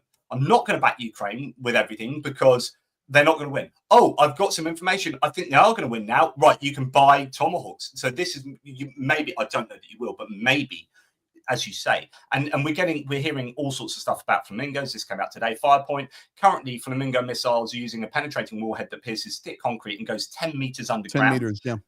As of early September, the production rate was approximately 2 missiles per day, with a plan to reach 200 per month by the end of this year. We've heard similar already, and then we've heard it's been put back to 2026. And so I don't know. But anyway, the company is currently using a stock of old turbojet aircraft engines with a residual life of less than 10 hours, so on and so forth. So, you know, are we going to start seeing Ukraine finally get up their ballistic and cruise missile or equivalent manufacturing so that they really can hurt Russia? And does Trump finally understand that actually Ukraine is on the brink of being able to do some serious damage to Russia, or are we just being too hopeful? And the other point I was going to make, and this is a Mitch Mazarov. Thanks, Mitch. You're an absolute legend, mate. So you were asking earlier, and I was like, why is he turned on a sixpence here? Like, what's happened? Why is he pivoted? Mitch Mazarov says, I would not discount the fact that checks from Europe will clear for defense materials. So we've paid money. There's now $2 billion worth of equipment that we've bought through the PURL scheme to expedite equipment from the US. That has to make a few key American stakeholders happy. So he's going to get a lot of big lobbyists turning up and saying, by the way, we're starting to get a whole bunch of money coming from NATO countries for the acquisition of our weapons. And that's very nice. Thank you very much. Please keep continuing to support Ukraine so that people keep buying our stuff, type thing. No doubt that they have conveyed their sentiments to the Trump administration. So that could be something else that's going on there. Sergei Sternyenko, you know Sternyenko. Yeah. Okay, yeah. He just made a very simple statement. He says, "This is a drone guy that does a lot of fundraising." Oh, massive, and very good analysis. He says this is very simple to see. Don't analyze this. The bottom line is there's only 3 or 4 words you need to understand from Trump's statement, and that is after I familiarized myself, meaning I now have some understanding, meaning he had zero understanding prior to this. Zero. That's what Tim White said earlier. That's why I was saying, yeah, he literally, like, wouldn't it be so frustrating that all these Ukrainians have died for 7 months because Trump didn't have the wherewithal to go and get to visit the Pentagon and find out what the freaking hell is going on. Well, that's why I'm ticked off and angry, because there would have been a lot of my friends that would not be dead right now. Yeah. Possibly if he would have not really. See, here's the bottom line. He believed Putin, period. The Russia was his source of information. He said it himself. Yeah. And thirdly, it has taken him this long to figure out that, as even it was stated by the Russians, that his schoolgirl relationship with Putin is not real. It's not real. We're entering a whole new chapter here. And I know we need to wait now and we need to see what happens. So now we've had this can potentially be a monumental shift.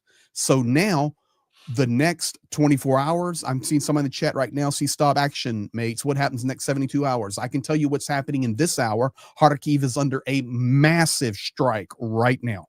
Kursk is under a massive strike right now, as well as Belgorod, and there are power outages. Both nations are hitting each other hard right now with drone attacks. That's what's happening. I was going to show this earlier because we were talking about medium range strike capabilities from the Ukrainians and capacities, like the sheer volume of what they can do now. So this is just one thing that's coming out of Kursk at the moment. So Lugov is a town between Koronovo and, between Rilsk and Kursk city. And it was one of these staging towns for the Kursk operation for the Russians. And now that they've gone down into Sumy, it still remains, like Rilsk and like Koronovo, these are kind of staging points for troop accumulations, equipment accumulations, and like officer barracking and billeting and whatnot. And so they keep getting absolutely shellacked. Koronovo was hit, and that's what took out the 155th Naval Infantry Brigade lot. And then Rilsk keeps getting absolutely wrecked, and Lugov as well. And here the town of Lugov is under enemy fire, as in Ukrainian fire. Infrastructure and energy facilities have been damaged. Most residents of Lugov and the surrounding district are currently without electricity. Over 20 explosions were reported.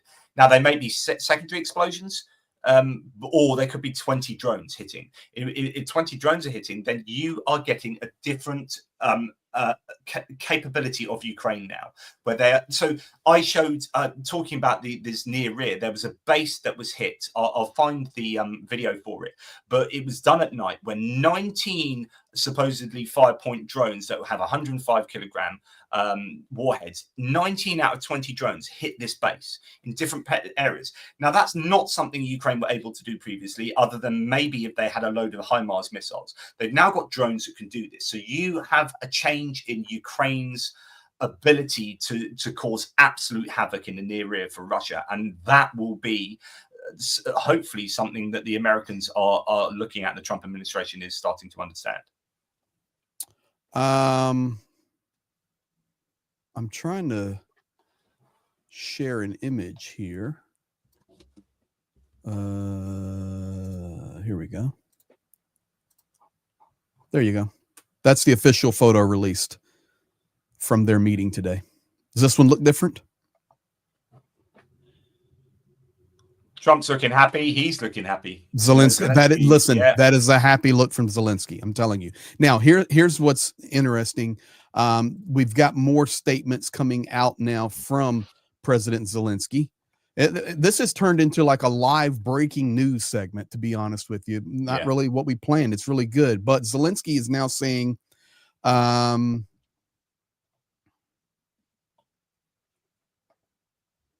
Trump, quote, will provide Ukraine with security guarantees after the war ends. And Trump and I discussed several promising ideas to bring peace closer. I hope they will yield quick results. And today I can say we highly appreciate his determination to help end this war. I am grateful.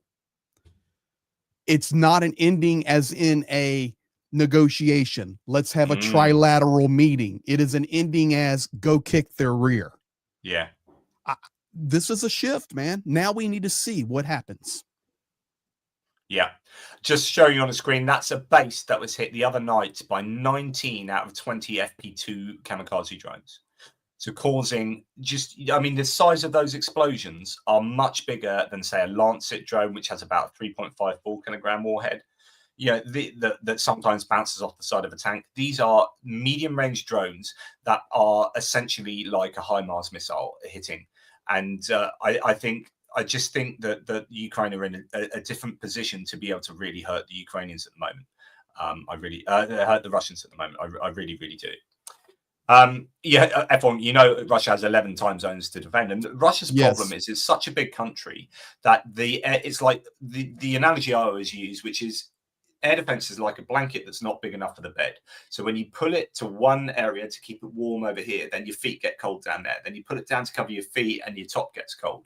So Russia's air defense is like that. They don't have enough to cover the whole country. And if you're robbing Peter to pay Paul, so you're taking air defense from one place to another. And this goes back to the Moscow-Crimea issue. You can't take air defenses from Moscow to plug into Crimea's holes that have been left from massive degradation, because you're going to leave the blanket off of Moscow and Russia, but that's getting worse. Like, that only gets worse. So the blanket only gets nibbled by the mice until you've just got threads left.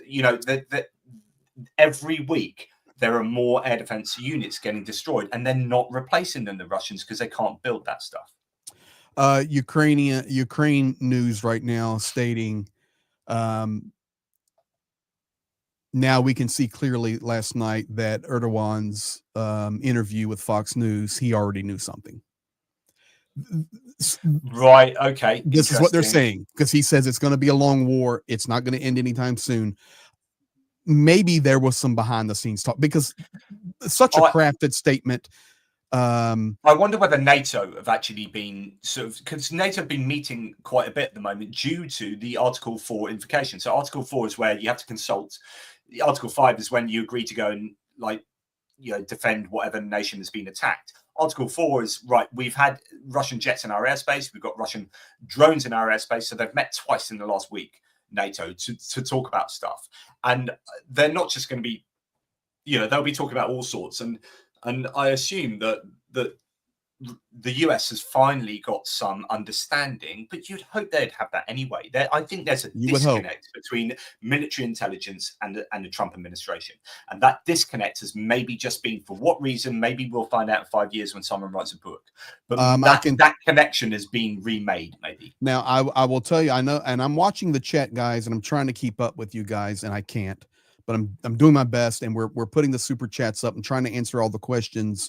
But I do see in the chat, a lot of talk. Okay, well, this is okay, but now we need action, or let's just wait. Tomorrow he'll change his mind, whatever. He'll taco, whatever. So now we have to wait. But I will tell you, that's the exact statement that one of the another Russian analyst that I follow. And you may ask, Greg, why do you follow Russian analysts? Because I need to know what the enemy's thinking about and talking about and their view, and then try to translate it and bring it to you. But he's saying, and his name is Denis Kazansky. He says, I see no point in commenting on Trump's recent statement, because tomorrow for sure he'll make a new statement. There's an element of truth there. So, that is your caveat. Okay. So just, that thought is out there, guys. You're valid in your thoughts. We're not minimizing that at all. And we're not jumping up and down with balloons, but this is a shift. This is a shift. There's an interesting question here. Could the USA now accept Ukraine into NATO? No, that won't happen. No, it won't happen, because you automatically then have a war. And you immediately or straight away would have Article 5, and then boom. Now, there was talk earlier in the war about some kind of relationship, some kind of stepping stone relationship with NATO, and there were many that were asking for a definitive roadmap. It's like, okay, well, what are the steps for Ukraine to actually join NATO? But that doesn't seem to materialize, because the US recently has been so anti Ukraine joining NATO. Not just the US, there have been other nations as well, not least, of course, probably Hungary too, but not just Hungary. I think Germany has been a little bit hot and cold on that. So it's not everyone's desire to see them join now. But my opinion would be this: that if you didn't get Ukraine to join NATO after this war ends, or whatever the conclusion is, then you are missing out on something. So NATO needs Ukraine. It's not that it's not that Ukraine needs NATO. NATO needs Ukraine. That's the bottom line. That's what I was trying to share 15, 20 minutes ago. You will not see it on your mainstream media news. You will only find it from independents, people that are really connected to Ukraine, like Johnny or myself. And there are many, many others that do a great job supporting and fighting for Ukraine through media. Okay. But even with that said, unless a lot of time has been spent in Ukraine, I just stand by my statement, because I've seen it with my own eyes with just weeks ago. They're light years ahead of NATO in technology. And Russia is as well. This is a strategic moment where I feel this is a part of the equation, that it could be even Kellogg communicating back like, dude, you don't realize how they're fighting there. You don't know what they're doing. We're not prepared. And we're in a very critical situation right now. I don't know. I'm speculating, but they're really good. Ukraine and Russia's drones are good as well. And it's a different world we live in. Yeah. Completely different. NATO needs Ukraine. It's a fact. Yeah. Yeah. They're the most experienced army in the world right? And Mhm. and they have Yes, they have marine been power, fighting a modern they've been fighting a modern war, and NATO hasn't. And so, certainly from the ground forces point of view, NATO will be trained by Ukraine. It's just that simple. Now, although guys, it's a big attack on Kharkiv. They've taken out some significant electrical substations. There's a This one's substation there. it's significant. But also, it turns out that Belbek airfield in Crimea and Sevastopol are under a lot of attention as well. So I think it's going to be a very busy night, because I'm fairly sure Russia would be wanting to respond to what Trump has said and the UN meeting. They're responding right now, and that's what. Listen, there will be. Okay, so let me tell you what will not happen. You will not see. If I'm wrong, I'm wrong. But you will not see the tweets come out that the Putin motorcade with all the police cars are en route to the Kremlin for an emergency meeting. That will not happen, because he will not want to show weakness or like this is something major. It's going to be interesting how this is responded to from the Kremlin specifically. Thank you, Daryl Curson. And I've been thanking everyone, because there's yes, thank you, everybody. I see that Papa Dutch and F Oink. So Papa Dutch, the legendary American, and I will tell you, Papa Dutch was talking about drone nets before anybody ever talked about drone nets. Daddy Jim there, member for 6 months. Congrats on the 127,000 members. Way to go, Greg. Thank you. I remember Daddy when Jim. You had just over 1,000, right? And I had 30-something thousand. I do. That's when we started our relationship. Either YouTube hates me, because I got banned for a week by YouTube for misinformation back a couple of years ago, and I was like, I'm literally campaigning against misinformation, and they wouldn't tell me why, and I think I was just reported by Russians and blah blah blah, and they banned me for a week. And anyway, since then, I'm not everyone's cup of tea, obviously, but I get like an extra subscriber like every 3 days or something. So I'm crawling along like a snail, and you're shooting. Not that this stuff matters for me, but you're shooting off like a shooting star there, mate. So if anyone from Greg's audience want to come over and just subscribe, please go subscribe to Johnny, because you can see the information coming out. And thank you, man, so much. It's just consistency and trying to be fair. People know where I stand, and I don't mind calling out my own. Trump is not my people, nor most of the Republicans my people. I'm just somebody hunting for truth, just like all of you are. And everybody's entitled to their opinion, but together we got to find common ground to stand on. That's it. That's what's helped me grow. And just grateful to everybody. But Papa Dutch and F Oink, the Hungarian ambassador to the world, they're just in here having a conversation back and forth. So guys, I see you and thank you. And I'll look forward to carrying this conversation on with you guys in the Discord. And as far as that's concerned, if you guys are not members of Johnny's Discord or mine, I'm sure the links are in the description. Well, they're not. Go to another video. This is live. It's not in this one, but it will be. And I also want to say thanks to Dunk on You. He's at work, but listening. He's one of my mods as well.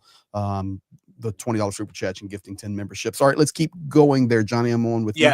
Mark Biscu, who's an absolute legend. It's clear that the Russian mentality is one that those in the White House have immense trouble deciphering.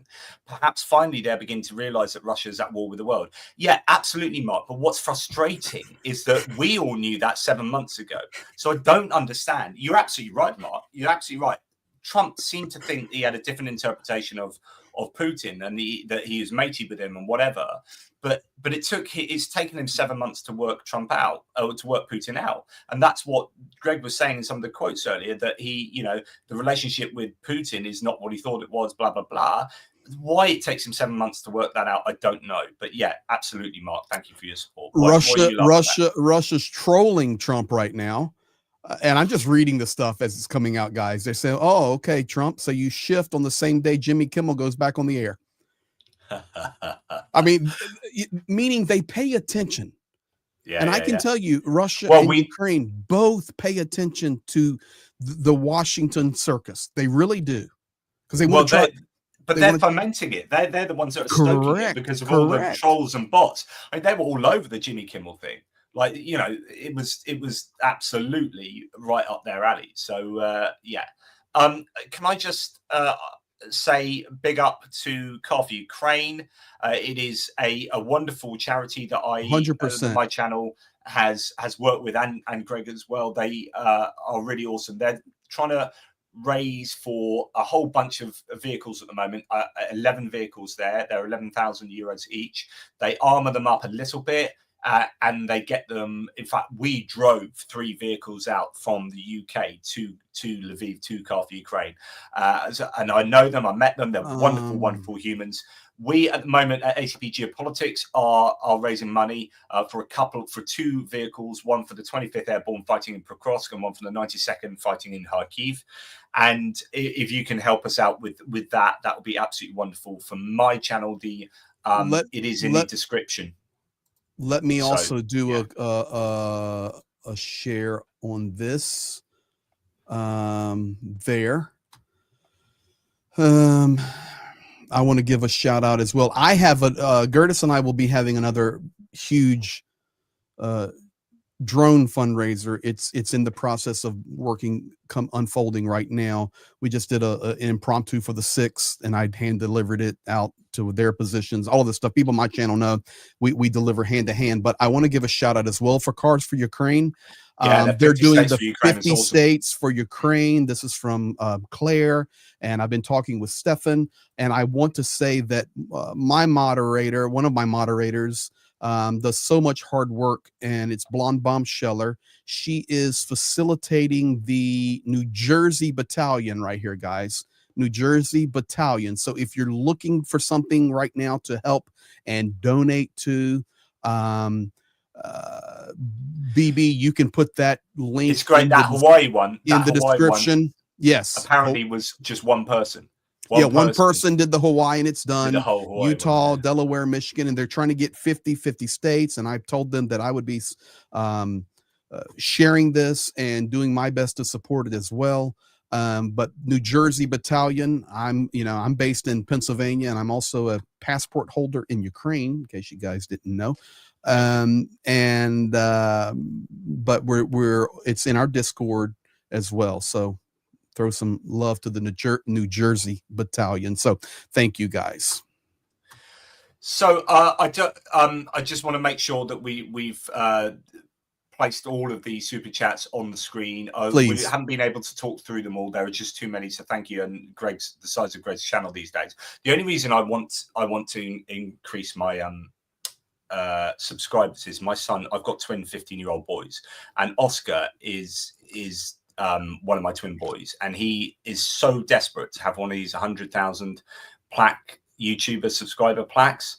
Like that would just basically make his life. And so, because he's a kid, and that's what they're interested in. All right, let me help hop me off. out, guys. Just help me out. Hey, please go. But don't show it. Don't, because I will cry. No, yeah, go get it. Go get it. It's not that. It's because of the story. It's on my wall with all of my patches over here, and I'm on your system, so I can't show my other camera. Yeah. But let me tell you what happened, and then we'll continue, and I'll check. Hold on. So yeah, I mean that's kids for you. That's what drives them. Big YouTube trophy things. So just trying to work out if there's any other news to hit you with. It's just there's an awful lot going on in both Ukraine and in Russia at the moment. Both sides are throwing quite a lot of munitions. Occupied Horlivka in Donetsk region today, yet again, has taken a bit of a hammering. This has been hit a number of times recently over the last few days. That's Horlivka, and again, those are fairly sizable explosions. Don't know what's been hit, but the munitions that Ukraine are using at the moment, and it's part of the PURL initiative that allows European nations to buy stuff off the US for Ukraine. The initial deliveries, which I think apparently are already getting to Ukraine, were HIMARS missiles and Patriot missiles. So HIMARS are still obviously very much in demand. Right, sir. I think and I was listening to you there, I think what's once again going to be interesting is seeing what comes in the next 24 to 72 hours. Well, stupidity in essence here says, I think the war is going to be even more ugly and involve Europe more and more. We need to take a stand and decide if we are ready to stand strong. I'm not. So I'm not sure. I want to say I possibly agree with that. I think we may see an escalation that was thought possible, but unexpected, and we'll see. So now we have to be patient. So this is it right here, JP. Oh, mate. Yeah, but mate, Oscar's going to be so jealous. That's for Oscar. But let me tell you, the same thing. When it went over 100,000 subscribers, my son came to me and says, "Dad, you're a real YouTuber now." I said, "Son, you were a fraud." I said, "Son, what are you talking about?" He goes, "Dad, I know you do this and all this work, and you got all these friends and all these YouTubers, and y'all have done so much to help the world and help Ukraine." He goes, "But you're legit now." I said, "Oh, well, thank you." He's 17, but guys, forget that. This is what's most important. So talk us through that. This is an award for supplying the 3rd Assault Brigade. We did a $54,000 drop, and that's because of all of you wonderful people. This is back when the channel had we were small, but we were working and raised this money to help them, and then hand delivered it. And I hand delivered this with Zhenya to the 3rd Assault Brigade, $54,000 worth of equipment, and it was delivered under a bridge in Pokrovsk that has now been absolutely destroyed. So this is what it's all about. And then forget this. This is what's important. These are all units and that you guys, because of your generosity, this is board number 1. This is board number 2, and there's a third one. I just didn't bring them all over. These are all units that are not just patches off of eBay or Amazon, guys. These are all units that we, together with you and JP, partnering together with other YouTube channels, we supported every one of those units in person, hand to hand. So thank you, guys. I have a whole bunch of ones up there, though some of them aren't ones I've had particularly stuff to do with. They've been picked up, but a lot of them are actually.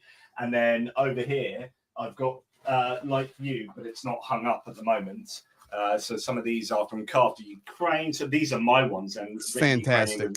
And then some of these are Jigger's Paw that we've worked with. After Ukraine, and then that was from Rick both those were from Rick the Ukrainian. Yep, rollers. So yeah, absolutely fantastic stuff there. But I don't have enough space to put it up. I'd love to knock it into that window behind me, but it doesn't take nails apparently.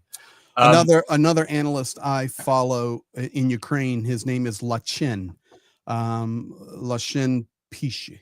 And it means that his name is Lashin, and it means Lashin writes. He has a massive following there. Very, very good analyst, everything in Ukrainian.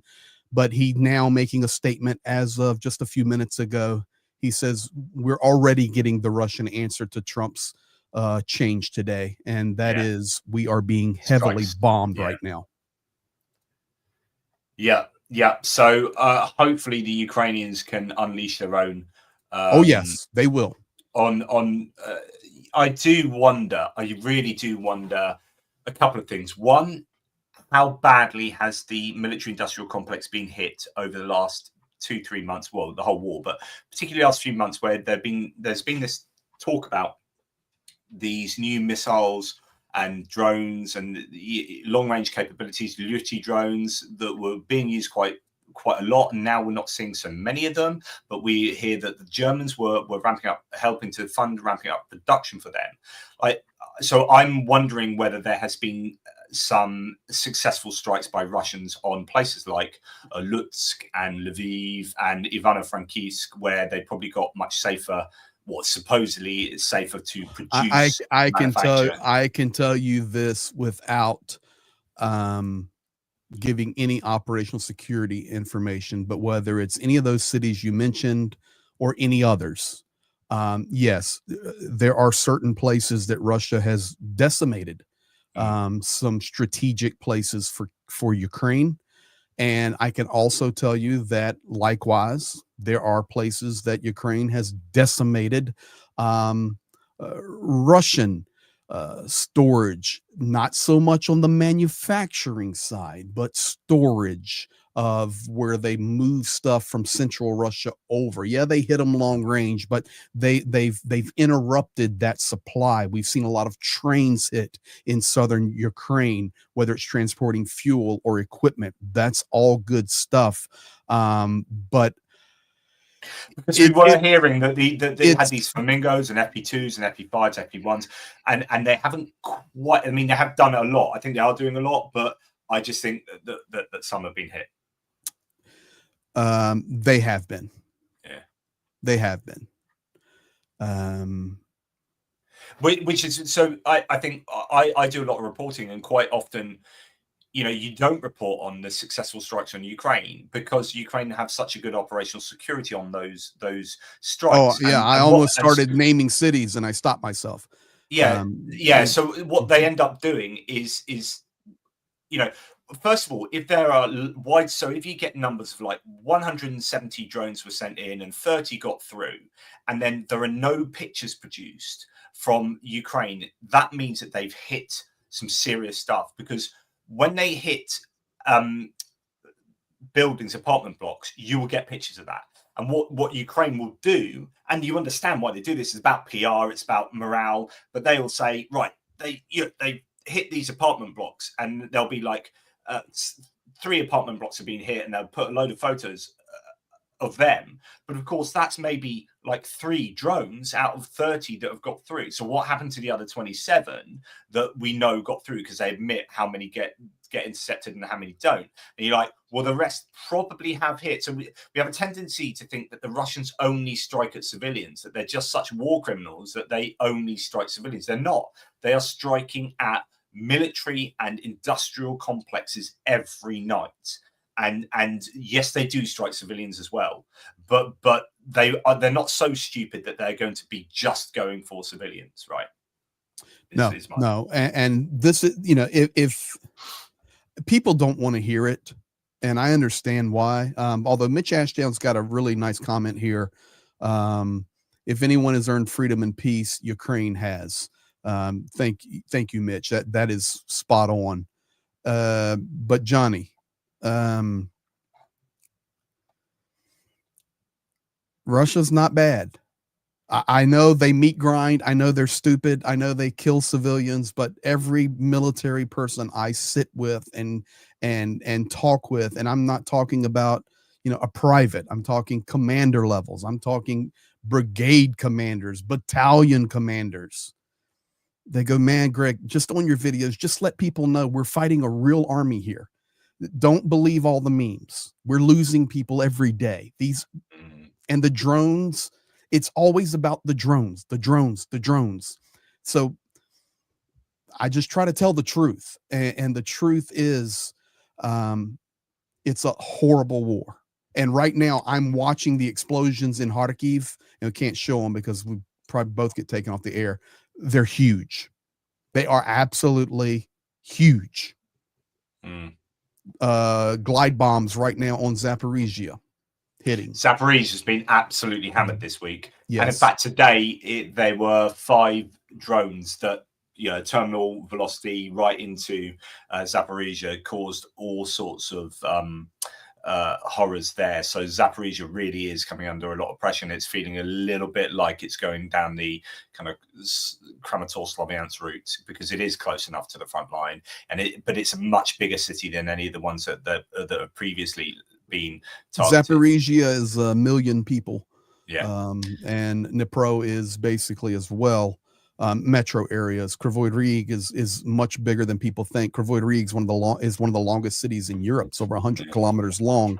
That's Zelensky's hometown. I can tell you guys right now, Zelensky just spoke at the UN, and basically he said, without China, Putin's Russia is nobody, and China remains silent. So Zelensky now directly calling out China.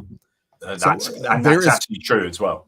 yes, it is absolutely true. And there's just man, I thought we were just going to do a little update and talk about a UN speech and Tylenol. And man, next thing you know, here we go. Don't get me started on that Tylenol thing. It's really interesting. We've had our health secretary come out and say, what are the words? West Streeting. So the government's health secretary, saying something like, don't listen to a single word Trump says on health. He doesn't know what he's talking about, which for a government secretary to come out and say was pretty huge. I was just listening on the radio before I got back from taking my son to football. And we had the Conservative Party previous health secretary or health minister absolutely go to town on Trump, just excoriated him on national radio on LBC. So it's both parties just saying this is entirely irresponsible. It's not scientific. There's no data to support it, blah, blah, blah. But anyway, that's a whole different. Well, I'll say this. I actually, and medical professionals in the United States are saying the same thing, just so you know. Scientists are saying the same thing. But for me, I just did a logical thing because the data there, and I know we don't want to talk about this. We need to finish on Ukraine because I got another interesting thing right now. Excuse me. There is a reporter in Kharkiv Direct I follow, and he is saying right now, it's so bad in Kharkiv right now, I'm being honest, this is the first time I've went to the shelter in a year and a half. Yeah. It's tough in Kharkiv right now. But what I wanted to, it's so close. What I wanted to say was this. Acetaminophen was developed in 1955 and put out in full use, Tylenol, paracetamol. So wouldn't have the issues like started in 60s and 70s and 80s and not in the 2010s? I mean, for me, it's just a logical question. So anyway. And in fact, autism existed before that. So the thing about autism is that back in 2013, as one example, they included loads of other conditions under the umbrella term of autism. So you can look at the explosion of autism and you can say that actually there are many other reasons why. The diagnosis has got better. We didn't used to diagnose, and now we do diagnose. And we include loads of other things in there that never used to be in autism. So, it's just, honestly, it's utterly ridiculous. And there you go. My chat on my live, for those who don't know, right, I have this thing about using analogies about Doris the whole time. And there's all sorts going on in my chat to do with Doris. Yeah, because I'm watching that and I'm going, what is going on with Doris? She's my imaginary next door neighbor. That when I talk about analogies of what Russia is doing, I say, well, Doris is over the other side of the street, and a van walks up to her and she's beating her around the face and stealing her handbag, and then Brad's standing next to me and he's saying that he's not going to go and help her. That it's and I use like a mugging or her house being the neighbors go around and start like squatting in her house and take over half the house, and then the police come along and they say, instead of kicking out people from Doris's house, the police come in and say, actually, you get to keep the bottom floor now. Doris has to go and live upstairs, because that's what we're doing with Ukraine, which is like, oh, okay, Russia, rather than demand that Russia gives that back, we're like, okay, you get to keep these 4 oblasts and Ukraine could just move over there, rather than, that's not what the police do, not that we are police, but you get the analogy. So anyway, Doris is my analogy all the time, and there's just a lot of Doris talking in my thread, and I'm here for it. I love it. I'm seeing it all because we have a joint. You're hosting, but I'm pushing it through a StreamYard as well, so I'm seeing everything. Great to see Zelensky smiling. Not affect genetics, exactly. F-Wink. Yes, great to see Zelensky smiling. Study the wind patterns going out of Ukraine. Giuseppe Dell. Love you both, guys. You need 1 million plug each. It's never going to happen. YouTube hates me. Or maybe I'm just a bit crap at doing this. Right, so thank you very much to all the wonderful super chatters. There are some big ones, particularly for you, Greg. There, Blonde Bombsheller requires, as she always does, a special thanks. Yes, and also we have New as well. And I was glad we could share BB's campaign there for the New Jersey. And yes, Nunu is rocking over here. Thank you, Nunu, so much. For our brothers and sisters in Ukraine. Papa Dutch, here he goes. He's getting bold now. Lead follower, get out of the way. I'm just putting over some of the big ones here. Interesting there. Comment. Yeah, Julian. We will see if Putin really now does have any compromat compromise on Trump. You know, guys, I think we need to stay where we're at. The next 24 to 72 hours going to be very game telling. I don't want to say game changing. The game change has already happened. Now we need to follow through. Go back to Dunks for me, if you wouldn't mind. Yeah, Back sorry, one. I've got to go all the way back. Oh, sorry. Just to remember, Trump is not normal. If we expect that like a normal person, we will be disappointed. He might change his tune in 2 weeks. Slava Ukraini still working, but listening closely. Yes, and that's exactly right. That is exactly right.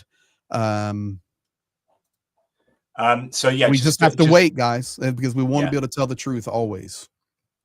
So we've already gone through these. I'm just putting some of the big thank you F Oink. So some of these big ones for the really, family. Really thankful Terry, for all of the blessed. support. So thank you to all, and there are so many more that I've shown them all. I should have shown them all, but it's just it would take too long to talk them all through. So Ruddy, I've really never thought about writing a book. And I don't know if JP's already written books.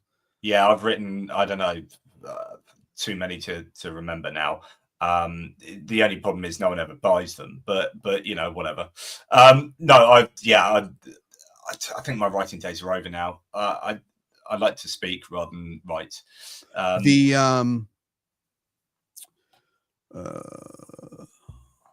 I am, however, editing a book I've already written and I've co-written, and it's on the historicity of the Exodus.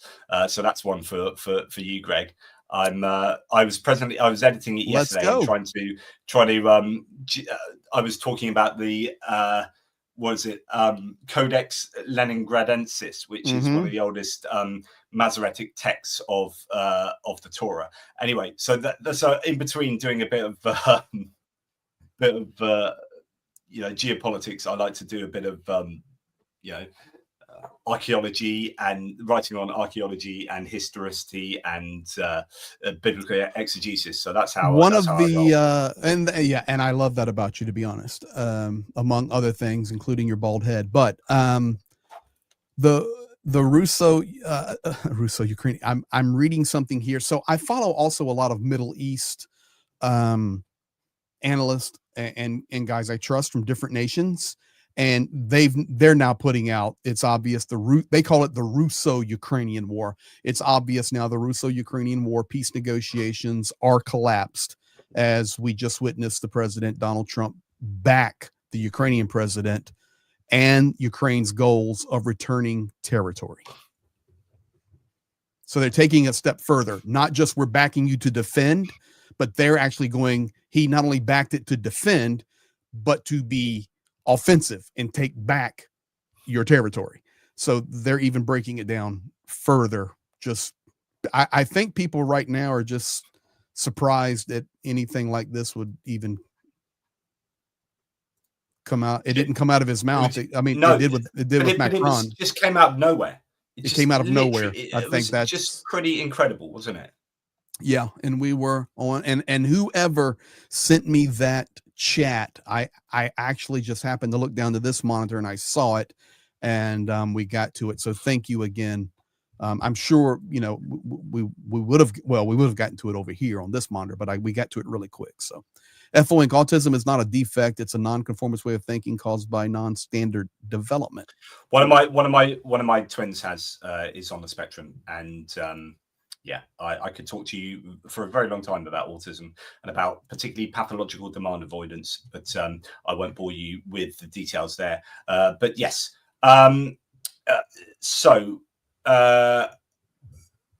exposure to poor critical thinking skills is the current cause of autism. Who can see that coming? I think that's a pointed statement of Trump there. Thanks, Mitch.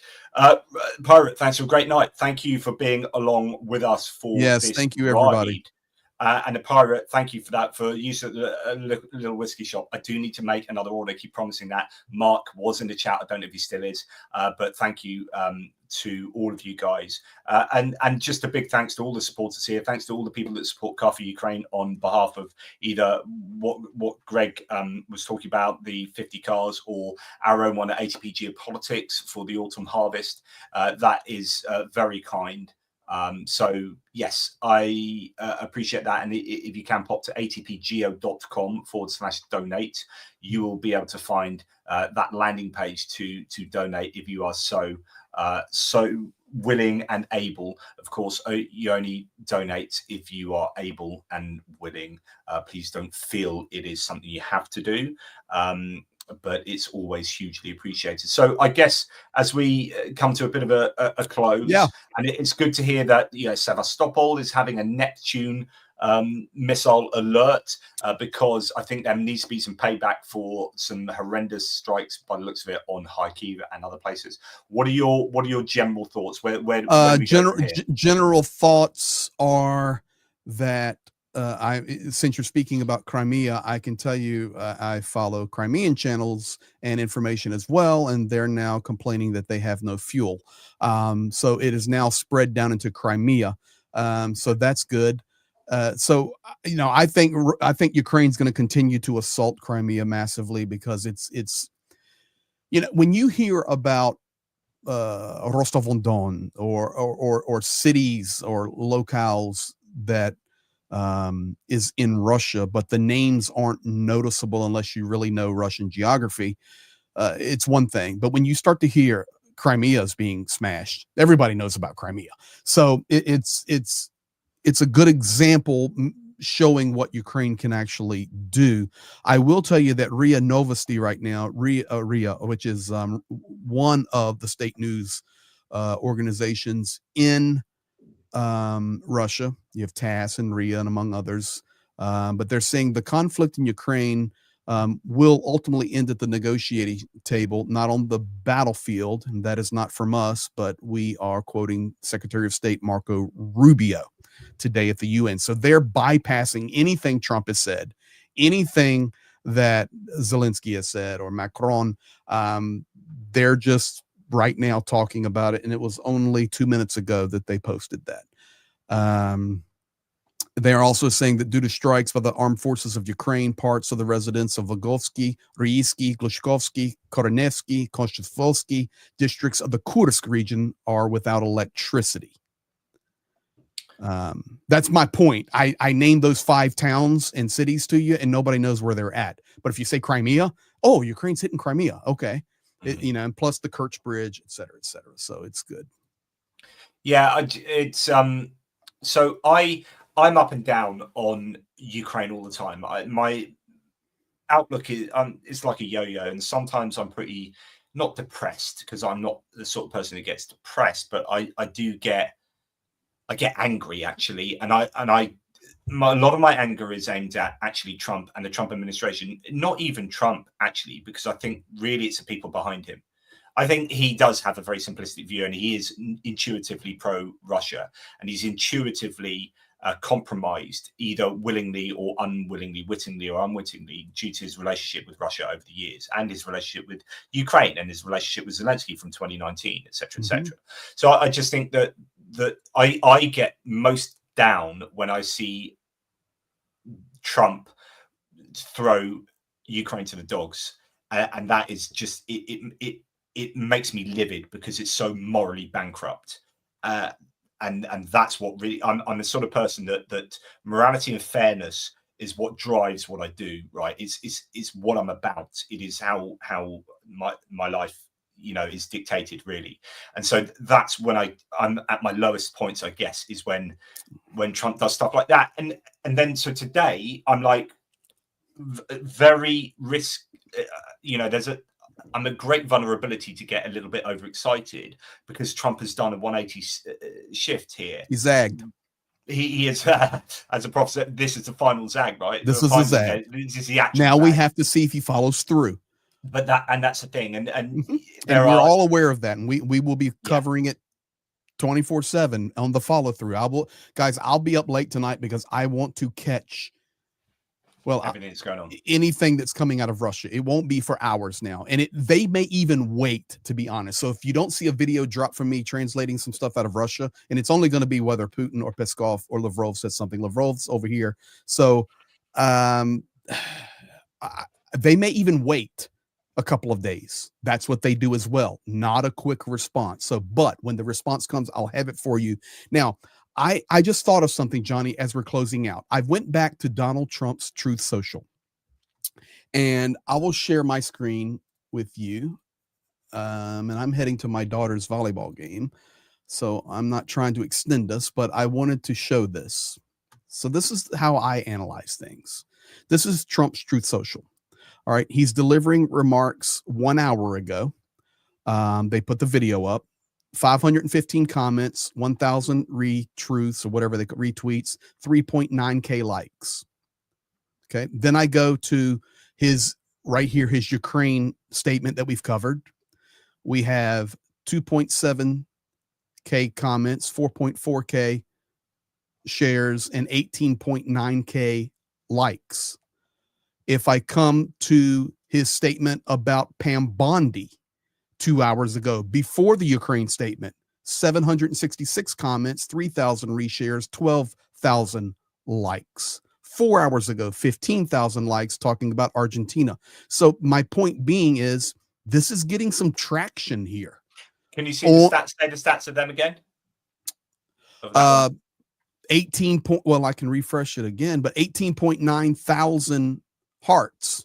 Right, And so I don't use Truth Social, so it's getting more footing. And even his Pam Bondi tweet here only's got 12,000 hearts. I don't even know how to use Truth Social. They'll show more if we come to comments. Yeah, you won't go to comments, respecting, trusting. See, this is what people have said on the far right. The MAGA world. I'm sorry, the MAGA world. Whatever Trump says, they'll support. Yeah, like drinking the Kool-Aid. So and that's what's so frustrating is that I agree with you completely. He could have done this 7 months ago, and everyone would have backed him. There was no one in MAGA world that really would have gone. Maybe the odd Tucker Carlson, but mainly people would have been like, yeah, obviously Russia the bad guy. So yeah, let's help Ukraine. It's so freaking annoying. 7 months of lost time and lives. And I know there would have been, still lives lost, but maybe not as many. No, by the way, Captain George for you has really helped you out there. So that's a huge. Captain George, thank you, sir, for your support and your care. Kick Russian butts. We're doing our best every day, supporting those heroes to kick Russian butts. And it's going to be interesting what unfolds here, guys. We'll be on it for you. Yeah. The final thing I'll say, and this is something I said a long time ago, and it's kind of like there was a theory because Lloyd Austin talked when he was Secretary of Defense under the Biden administration. He talked about, or was he Commander in Chief? He's Sec Defense, wasn't he? So he talked about stopping Russia from being able to do this for generations to come. I forget what he said. It was in April. Was it 23 or was it even April 22? But the idea was there is a theory you can build up that the US didn't want Russia to be beaten quickly because then they would be able to regenerate quickly and be able to do this again. And so a protracted war from a military point of view with regard and a strategic point of view with regard to Russia at the cost of Ukrainian lives. So it's almost like you can build up a case that you can use and forget the morality of this, right? But that you could use Ukrainian lives to draw out a hugely costly war for Russia in terms of both economics and lives and materiel. So like a 4-year war is better for completely destroying Russia than a 1-year war where Ukraine prevailed. Now, the thing is that Ukraine would prevail and you would have saved all these Ukrainian lives. But if you're not caring about that, if you're talking from a purely kind of maps, strategy, numbers point of view, a 4-year war totally destroys Russia for like 20, 30 years. And the US, so you can make a case that the 7 months of Trump dithering and not doing the right thing actually further fundamentally attrits Russia to the point that they're not going to be able to come back and cause the US any further harm. Now, he wouldn't have planned that, but that is a calculation. That's horrible because you're actually using Ukrainian lives to do this. Once again, they are the cost, and it's a high cost. But once again, we're in a.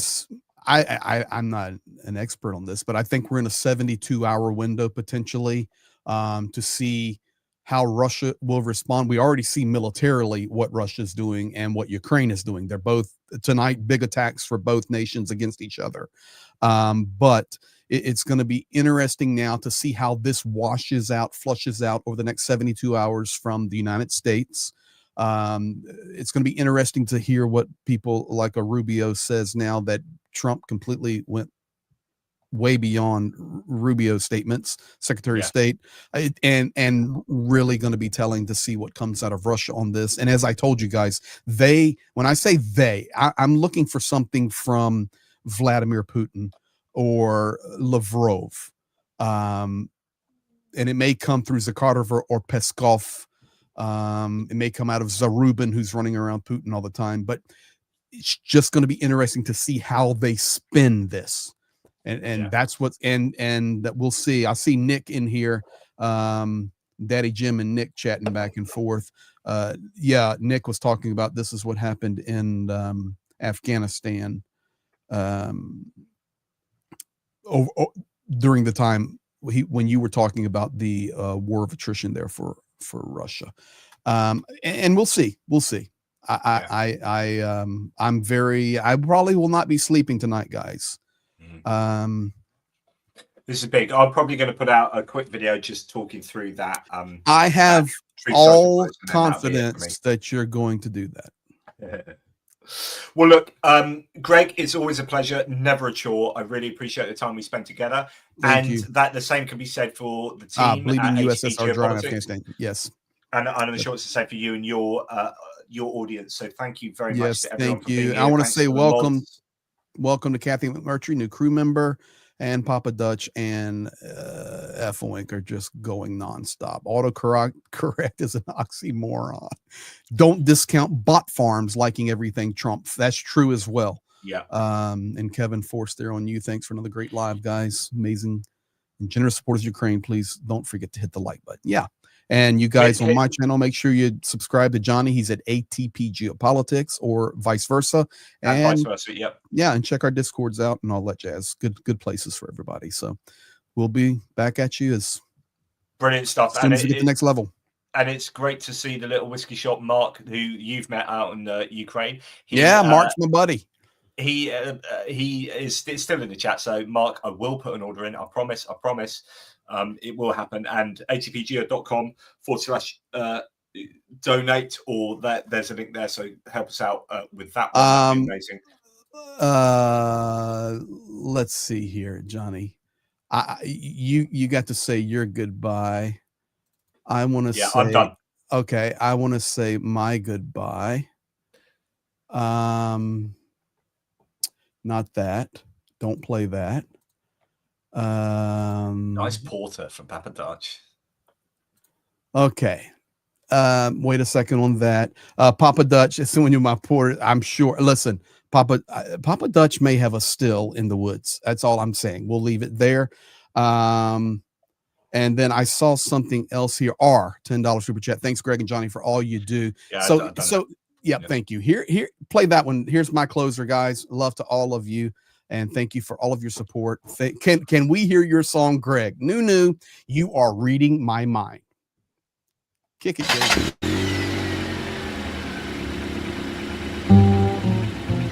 Niet benzina, there is no gas. I stare in horror through my grimy Lada's glass. Those pumps, they are drier than old Putin's heart. For this is how Mother Russia falls apart.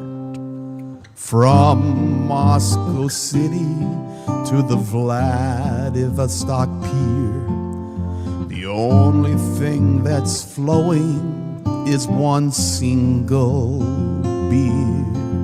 Niet benzina, my hopes are finally dashed.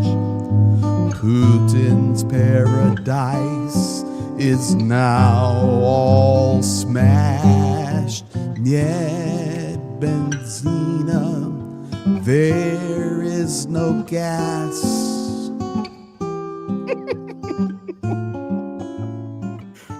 Niet benzina in Russian translates to no gas. So there you go. Stuff. Beautiful, yeah, man. To hear. Thank you to everybody. Tones. God bless all of you, or may the planets align over your head if that's your cup of tea. And thank you always, guys. We'll be back. Toodle pips. All right. Slava Ukraini. Geroim slava. Razem do peremogo, dorogoy. Bratushka moja. Bajaya zdarovya. All right. Don't show me up. I didn't show you up. I just gave you all of it. And rightly so. That's the full one. So you said, glory to the heroes. And I said, you said glory to Ukraine.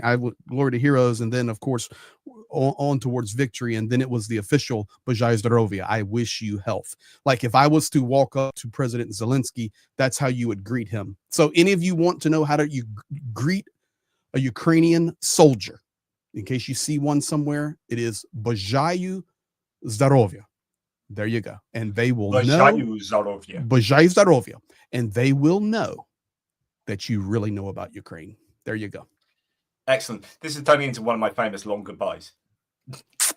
Just very bad at doing goodbyes. So thanks, mate. Take care, everybody. Toodle pips. Plus.